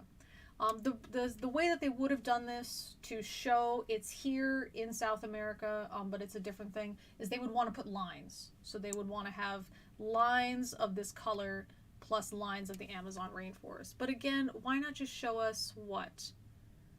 A political map would have been better. A road map would have been better. A physical map would have been better. But this weird green on green on green map, okay, cool. I see it. Now we understand what they're showing us. What information did we just gather? I can't use this to find Acre State, can I? There's no scale. There's no roads. I can't even see the gigantic mountain range here, which runs down this side. So if I decided to visit by, I don't know, flying in here or landing here on a ship, there's no way that I can figure out how to get here. So if you're trying to show me the location, show me how I can get there. That's the point, right? Show me how I can drive to your area or land in your area. Do you have a landing strip for airplanes? Is there a landing pad for helicopters? Is there any way that if I wanted to visit this location, I would be able to look at this map and say, I know exactly how to get there? There's nothing. There's just no way. Additionally, Acre State in Brazil, home of the Sky Rainforest Rescue, first of all, looks a bit odd, right? So if we look at this map, we should actually be pointing here if they're trying to tell us where it is. But also, we can check out political map Brazil. I'm sorry, not Brazil. South America. Oh, not American, that's fine. Cool. Great. Can we... Oh, let's just copy this then, because I don't want to have to keep switching. Cool. Make you small. Now you tell me, this dark green blurb, does that look like it's in Brazil?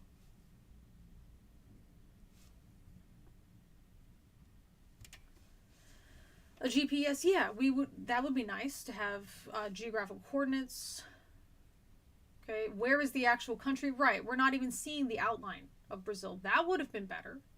This map that I just imported here, it would have been much better to have a map like this, maybe black and white, because we don't really care about these different colors to really differentiate it enough, and then draw the rainforest on top of it, and then put the section here.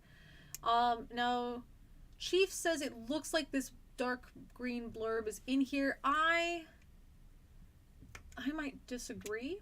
Let's see, are we able to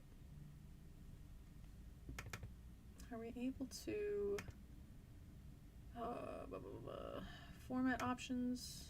That's not what I wanted. I'm sorry, let me extend this for a second.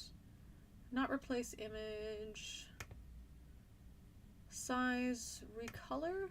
No recolor, position, rotation. I'm sorry, I'm not too familiar with this. I'm more familiar with the... Oh, great. Yes. Okay.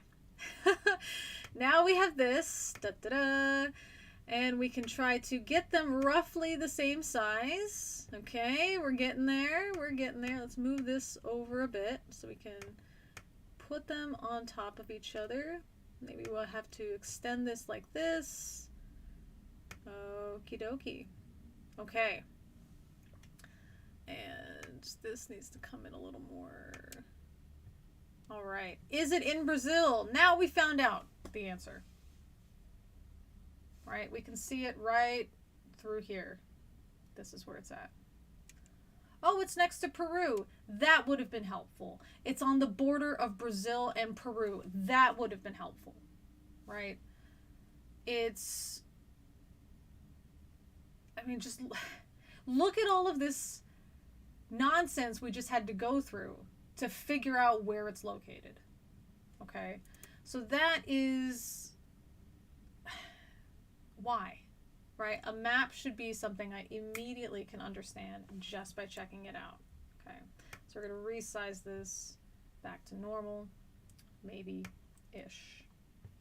Alright. Yeah, partially in there. There's no compass, right? There's no north arrow there. Right, getting in the new map. Yeah, so now we're getting all fancy. We shouldn't have to do that.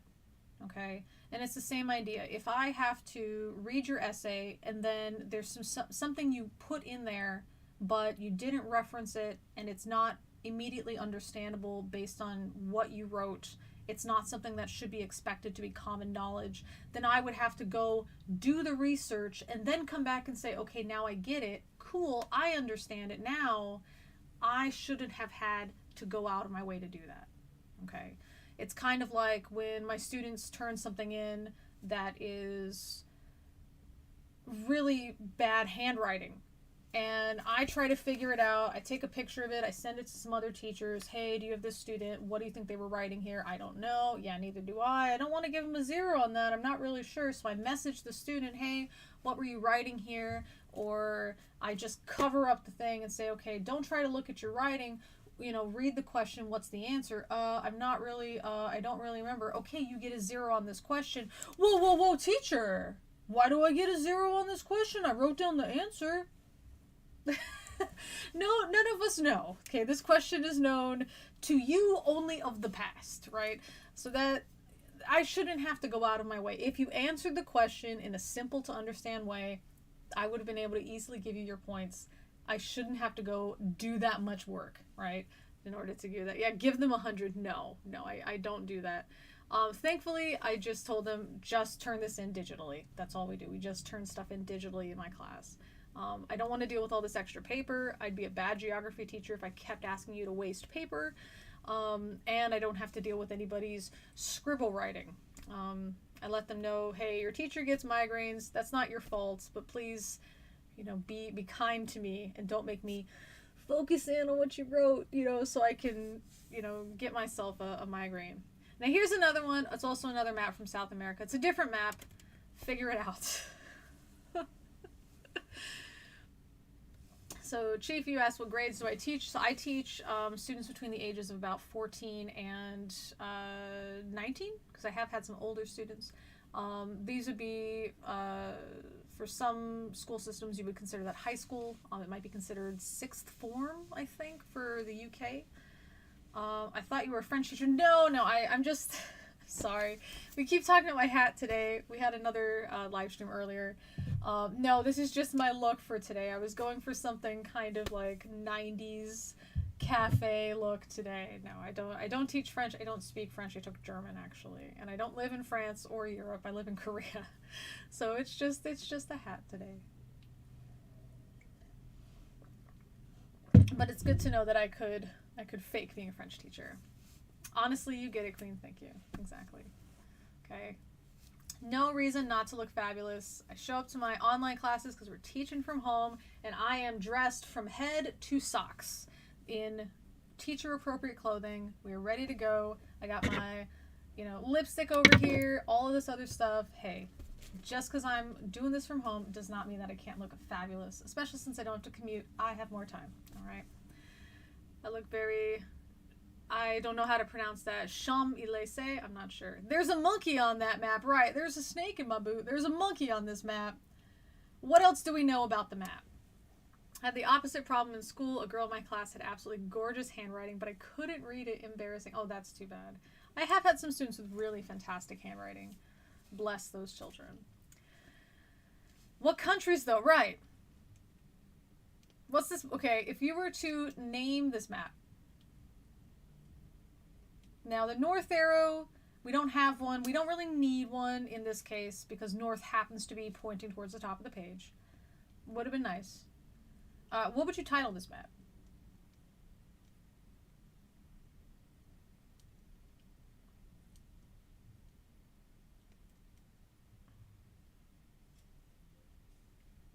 I'll give you guys a second.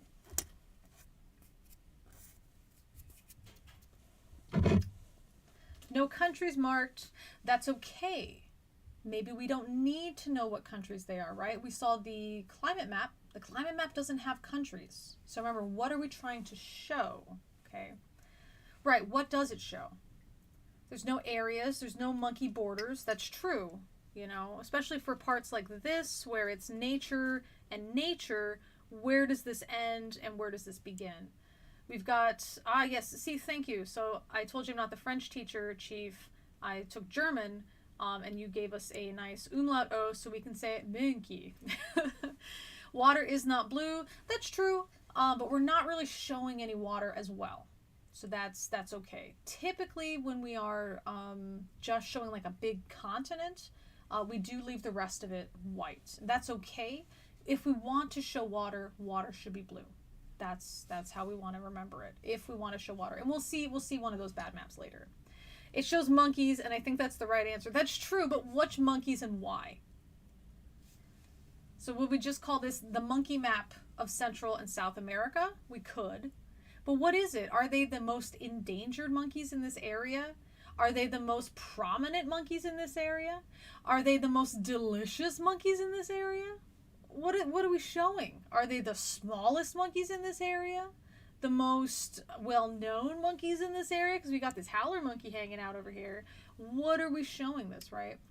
Is this from one of your students? Wait, I shouldn't ask that. No, this is like lesson 1. This is, you know, they just barely got to know me as a teacher. Well, usually we have a day of just like get to know you. They're the coolest monkeys in the area. They could be. Okay, we have no idea what we're trying to show. Are they monkeys or apes? They're monkeys. They have tails. So that's going to be the big difference. They do have tails. But none of that is shown, right? So we don't even know. You would have to just know that off the top of your head, except for this handsome fellow over here who's got this nice long tail. Is the sloth a monkey? It is not. It is not a type of monkey, but that is a very good question. Because they do kind of have a similar look to them, don't they? And it does not fall under the ape family either. So just to also add to that, since they do not have a tail, and I mentioned that monkeys do have tails, so the sloth would not be in that. And they used to be really big, too. Really, really, really big. Let me show you how big these things used to be.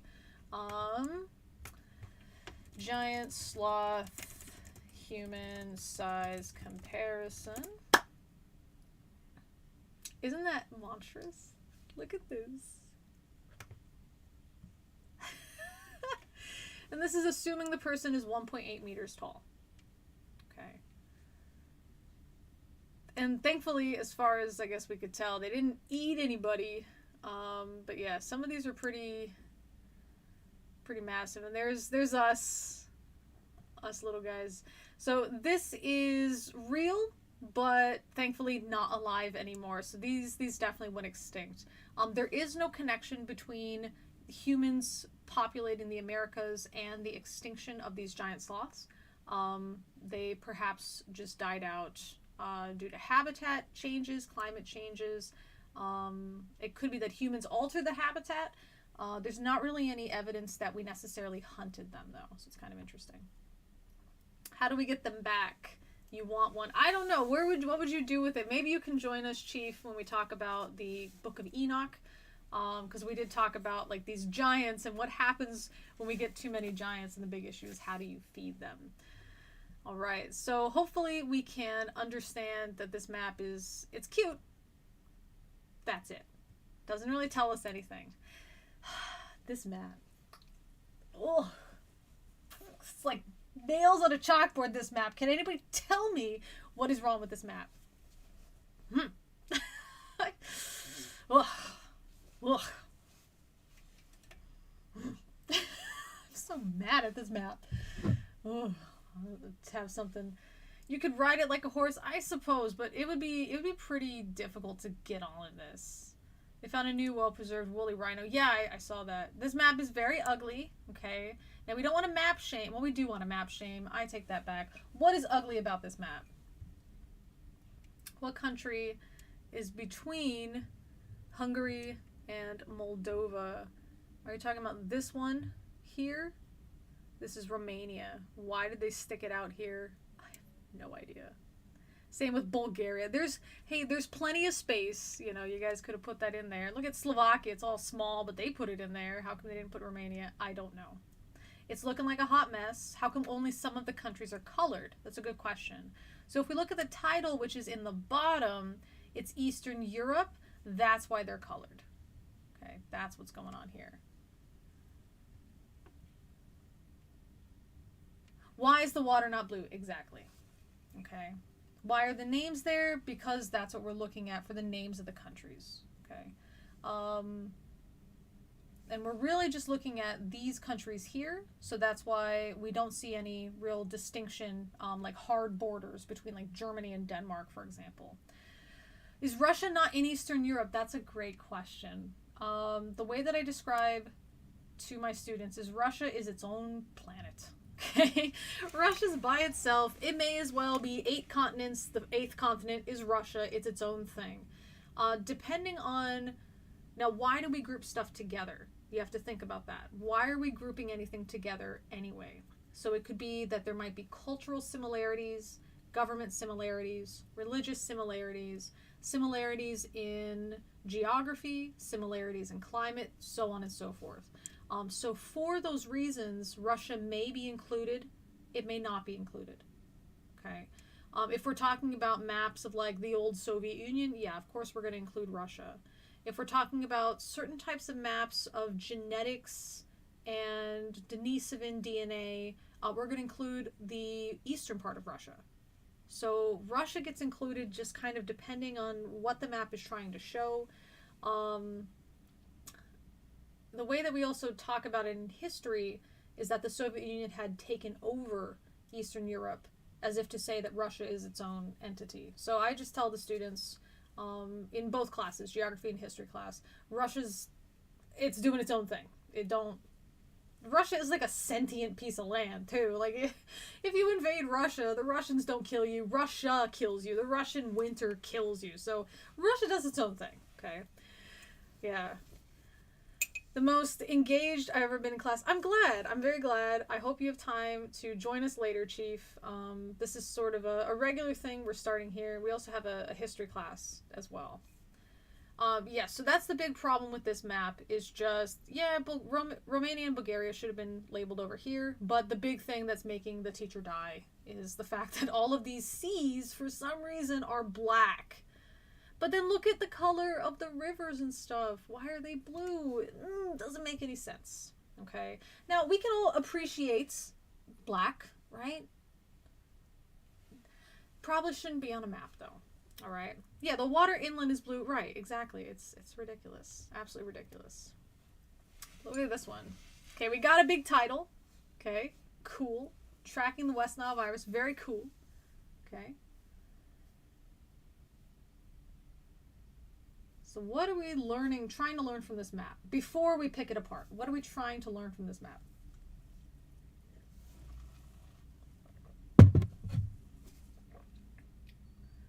Some country names are not horizontal or 45 degrees. Yeah, they're a little funky, but that's just maybe one. This I would say would be the 45, but it's not 45 up, but it's 45 down. Especially since you just gotta try to fit that in there. But yes, what's going on with this map? What are we learning from it? Describe what's happening with this map first, and then we'll talk about why this map is not very good and how it could have been better.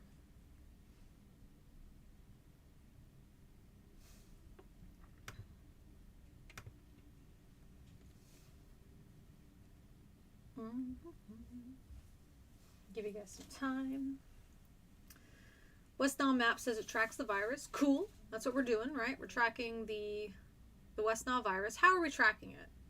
Are we tracking it by testing? Are we tracking it by cases? Are we tracking it by what? How are we tracking the virus?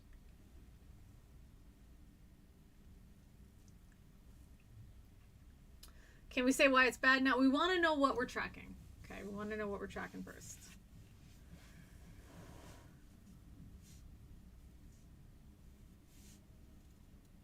But you know what? If you can't figure too much out from that, then yes, you can start talking about why the map is bad.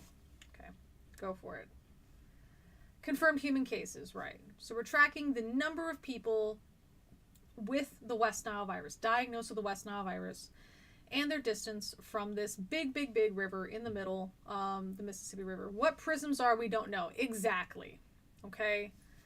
We know the tallest one means that there's 661 people. Okay, we know the shortest one, I would guess, is, I don't know, here. I don't know. Maybe. 0 people. Okay. What about the rest of this? What do they want me to do? They want me to zoom in and count every little pixel going up? That's nonsense, right? What should they have done instead? You know what I bet? I bet somebody got really excited that GIS, which is this map making program, they got really excited that they could make stuff different. They were like, oh, you know, it'd be cool if we made this look a little different, and they went and did it that way to try to be fancy and try to, like, look how well I know GIS and show all my stuff. But in reality, they just made this awful, clunky map. Do we know there's 661 people? What if the prism is X number of people? No, we know that the tallest one, so again, the tallest shape, okay? The tallest shape is going to be 661 confirmed cases. The shortest shape is going to be 0. So what does that mean? How am I supposed to, what am I supposed to do? Take a ruler, measure it, and then take another ruler and measure what? Louisiana? And then do some kind of math? Don't make me do math, right? I'm not your math teacher. Don't make me do math, okay? What are we doing here? What should they have just done? What would have been the very straightforward way to do this?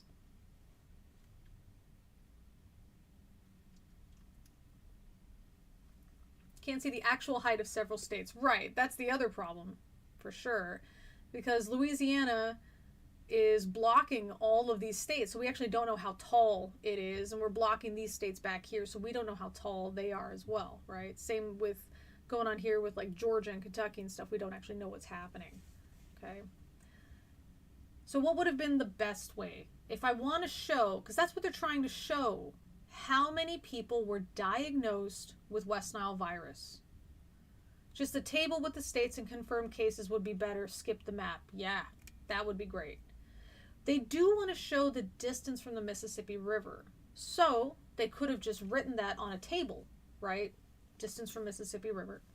If they wanted to use the map, they could have just shown us a regular, straight-on kind of map, not this cool, like, angle thing, and then just written the number. That's all they had to show. So it looks like it's Wisconsin, it looks like, because it's next to the murder mitten there, Michigan.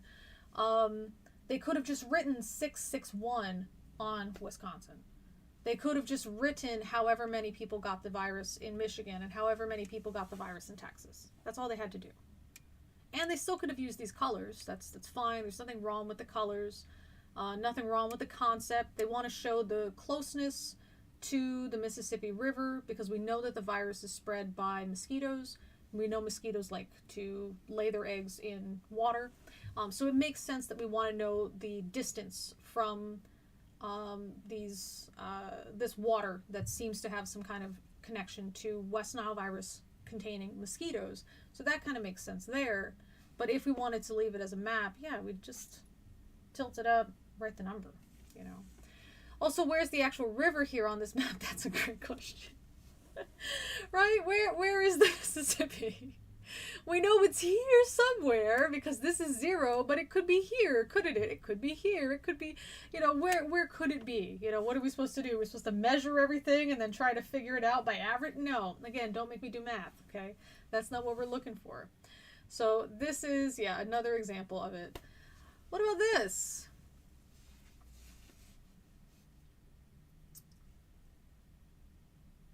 Now, I would assume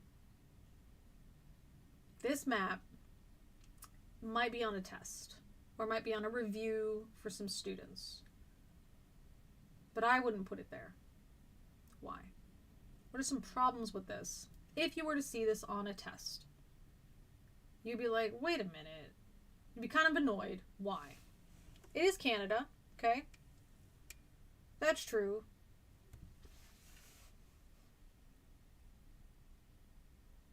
What are some annoying things about this map?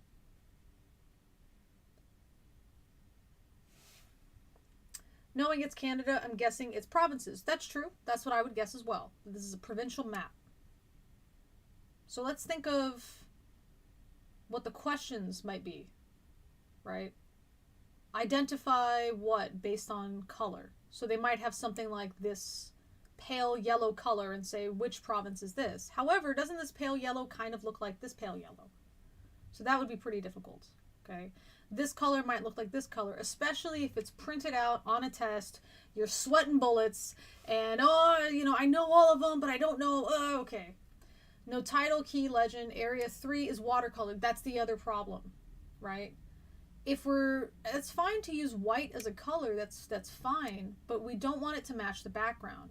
Now, of course, we're trying to show the provinces, at least that's what we're assuming from this. So, as I said, it's actually okay to leave the water uncolored. However, if you're going to leave the water uncolored, you need to color this place. So they could have colored it anything, We're probably better off putting a pattern. Okay.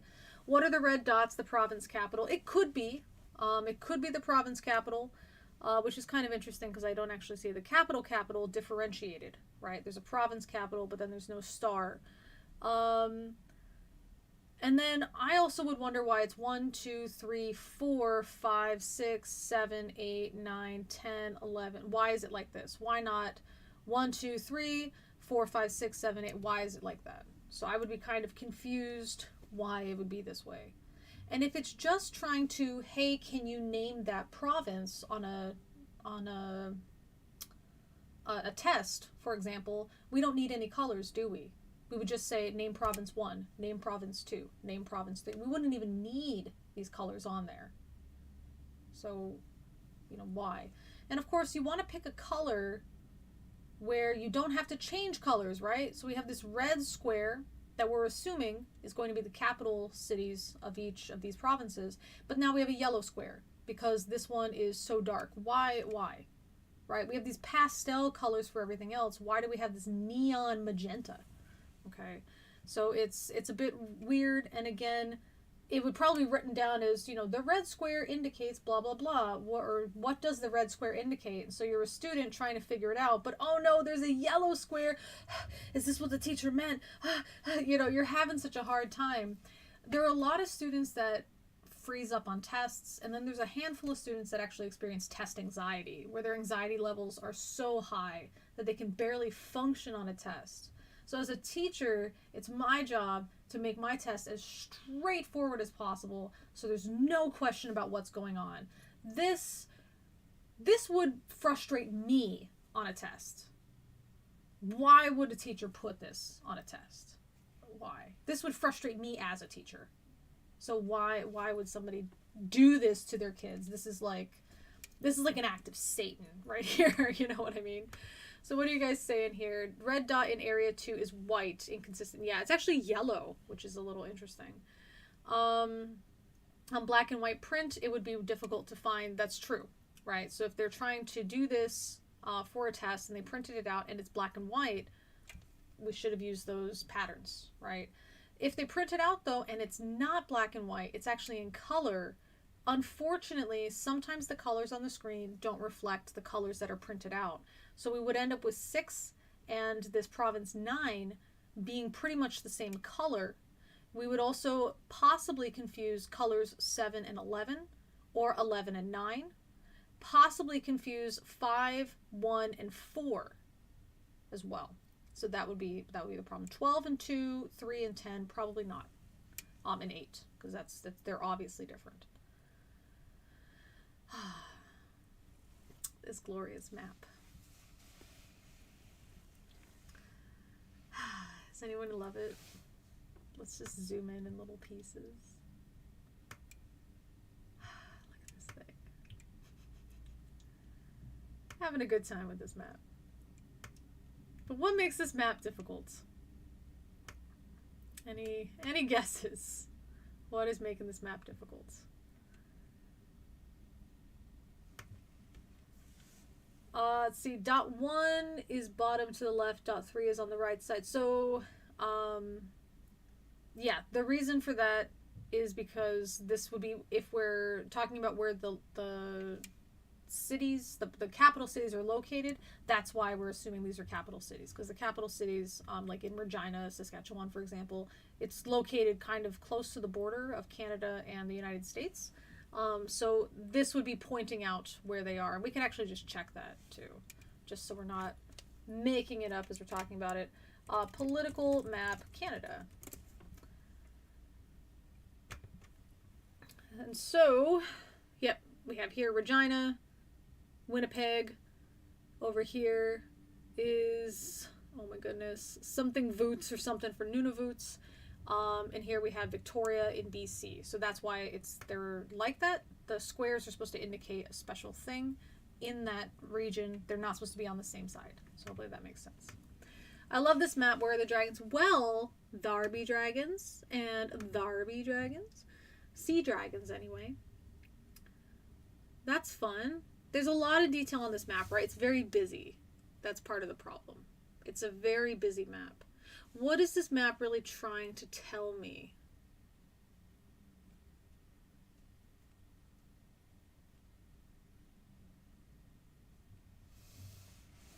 I mean, it's a cool map, you know, but what is this map trying to tell me? I have not a single problem with this map, right? I would say, if I were to clean this up, so assuming the water is blue, that's true. Assuming that we are trying to show hazards in the water, assuming that sea monsters are real, right? So that's what this assumes as well. And we're trying to show this is where this type of sea monster is, and this type of sea monster is here, and these like gigantic monstrous fish are here. We would want to leave them there, okay? What do we want to take off of this map? We want to remove all of these ships. These ships do not belong there. They look way too busy. We also want to take off the lines. If we just had a single blue blop here on the map, cool. That's all we would need, right? That's it. We would just need blue and then all of these monsters here. Adding all these lines makes it a bit difficult. Now, it looks like they might actually be trying to show whirlpools or some type of sailing issue where there's maybe currents that are crossing each other and your boat might get stuck or your ship might get stuck if there's not enough wind to push you out of it, so you'd want to avoid that region. Again, you could just represent that with like a concentric circle. That's how you might want to represent it. Beware of sea monsters. That's true. That's what it looks like. So we want to be careful. It looks like there's a big glacier here. Okay, cool. That's helpful for us to know if we're sailing. This appears to be a whirlpool as well. Cool. That helps us to know if we're sailing. But we could have easily cleaned up this map by removing all those extra lines, the drawings of the ships, and then changing some of the whirlpools to just be some circles. That would be a lot easier to see. Yeah, the title of the map suggests it's a sea map, so why is there so much detail on land? Exactly. It's distracting. When we put the detail there, it tells the reader or the viewer of this map, there's a reason you should be looking here. But if we're trying to show all the sea hazards, why are you telling me with your detail to look over here? Why are you telling me this appears to be some kind of family crest type of thing? Why would I care about that? Right? This is a map that's trying to show me hazards in the ocean. Why am I going to care about which royal family is in charge of this section? That's not going to help me. The fact that this is on there makes it difficult for me to easily look at this map and recognize all the hazards, because at the same time trying to recognize the hazards, which again is what this map is trying to tell us based on this name, I also have to recognize what's not a hazard, right? And that's useless, okay? I'm a sailor. I'm trying to get from point A to point B. Tell me where I can't go. Don't make me look at a map and have to figure out which parts of the map tell me where I can't go, and which parts of the map tell me where I can go, and which parts of the map have nothing to do with where I can get to on a ship, right? I'm not going to take a ship into this land. Why is there all this detail there? I got to figure that out, okay? So that's what's wrong with this map. Again, really cool, very classic. But in terms of telling us what we're trying to tell us, which is sea hazards, doing a very poor job. Okay. The title doesn't seem to say anything about warning about sea monsters, but we're trying to describe this marine situation, right? Not land situation, definitely. And again, why are we having these boats here? Are these pirate boats? Are these Viking ships? Are these a hazard? Or are these representative of my boat, right? Am I supposed to take this route, or am I supposed to avoid this route, right? Is this a boat like me and I should go this way? Or is this boat representing a pirate ship and I should not go this way? So this really makes it difficult to read. I Google translated the title. The map marker hopes I'm pleased with it, I think. Yes, I hope the map maker is... Well, I mean, I guess they wouldn't really care. They're probably dead by now, right? This last one. Have fun with it.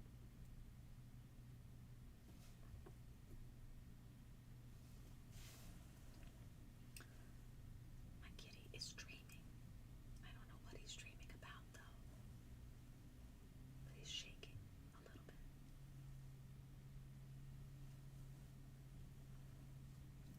What is wrong with this map? I mean, we know what the map's showing. It's got the title on there. It appears to be a political map. Cool. So what's wrong with it?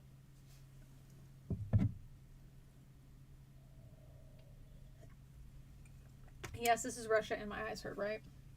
So that's one thing to remember. Neon is not helpful, especially to people like me that get migraines. Not a good looking map. That's another reason why I'm looking towards my cat. I don't want to stare at this map for too long. What else is wrong with this map? Now, I will say on a political map, the colors kind of help differentiate it. If there's no legend, the colors are meaningless. So they just kind of help us differentiate this area.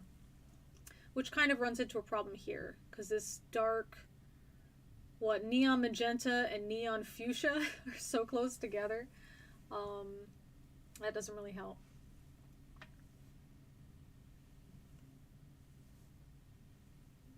A green ocean, small text. Yeah, the text is quite small. Hopefully this would be something where I would be able to hover and then it would make it larger, but yeah, I can't figure this out, right? So the better idea would have been to put these leader lines and perhaps to extend down. So maybe make this map extend down here and maybe put things like A, B, C, D, E, F, G, and then put A equals whatever, B equals whatever. That would have been helpful. They are horrible colors to look at, that's for sure. The other issue that I had mentioned is that if you're trying to highlight a place, you do not have to color the outward ocean, right? You don't have to do that. The problem here is when you do color it. Now you're trying to tell us there's a reason it's colored. If we leave it uncolored, it's because we don't care about it. All we care about is looking at this map of Russia. But because they colored it, now we're forced to care. But why is it colored? On top of that, if it is colored, now it looks like Russia is either a big island, because it's all the same color, or that Russia is landlocked. And so all around Russia, there's a bunch of other nations, and Russia is within those nations. That's the problem here. And we know that up here in the northern part, this is where we're going to get water, okay? And some parts on the east and some parts on the west. And then on the western part, definitely here, the southern parts, some of the eastern parts, especially where they come into contact with Mongolia and China, those are not places that are going to touch water. So why is everything colored a single color? If we would have left it white, no questions. It wouldn't really matter. We're not really caring about that. Because we colored it, we're forced to care. And that's what sucks. So even if if it was supposed to represent water, it should be blue. Because it's not representing water, or we don't know it's representing water, what are we to make of it? Also, it's the same color as like Tomsk and some of these other places. Why is that? Or is there any relation between them? So again, if you don't want us to pay attention to this, don't force us to pay attention to it by coloring it. That is the last one on this section. Class went on a little bit longer than I had planned for, but that is okay. I had a fun time. I hope you guys had a fun time too. At least with our new friend, Chief. They said this is a very engaging class, and the most engaged they've been in at least geography class. So I'm glad to hear that. I think geography is a lot of fun. It's definitely more than maps, but we do want to know what maps do. So that's why we want to start this off with maps. But hopefully you guys will enjoy that we're talking about way more than maps. This is probably more than any of you ever cared to learn about maps, and that's okay. We're going to talk about physical stuff and human stuff next time. I hope you guys can join us, and that's all I have for you. If you guys have any extra questions you want me to cover in the next class, please post it in the comments section after this video processes and then uploads to the channel. All right, I'll see you guys later. Bye-bye.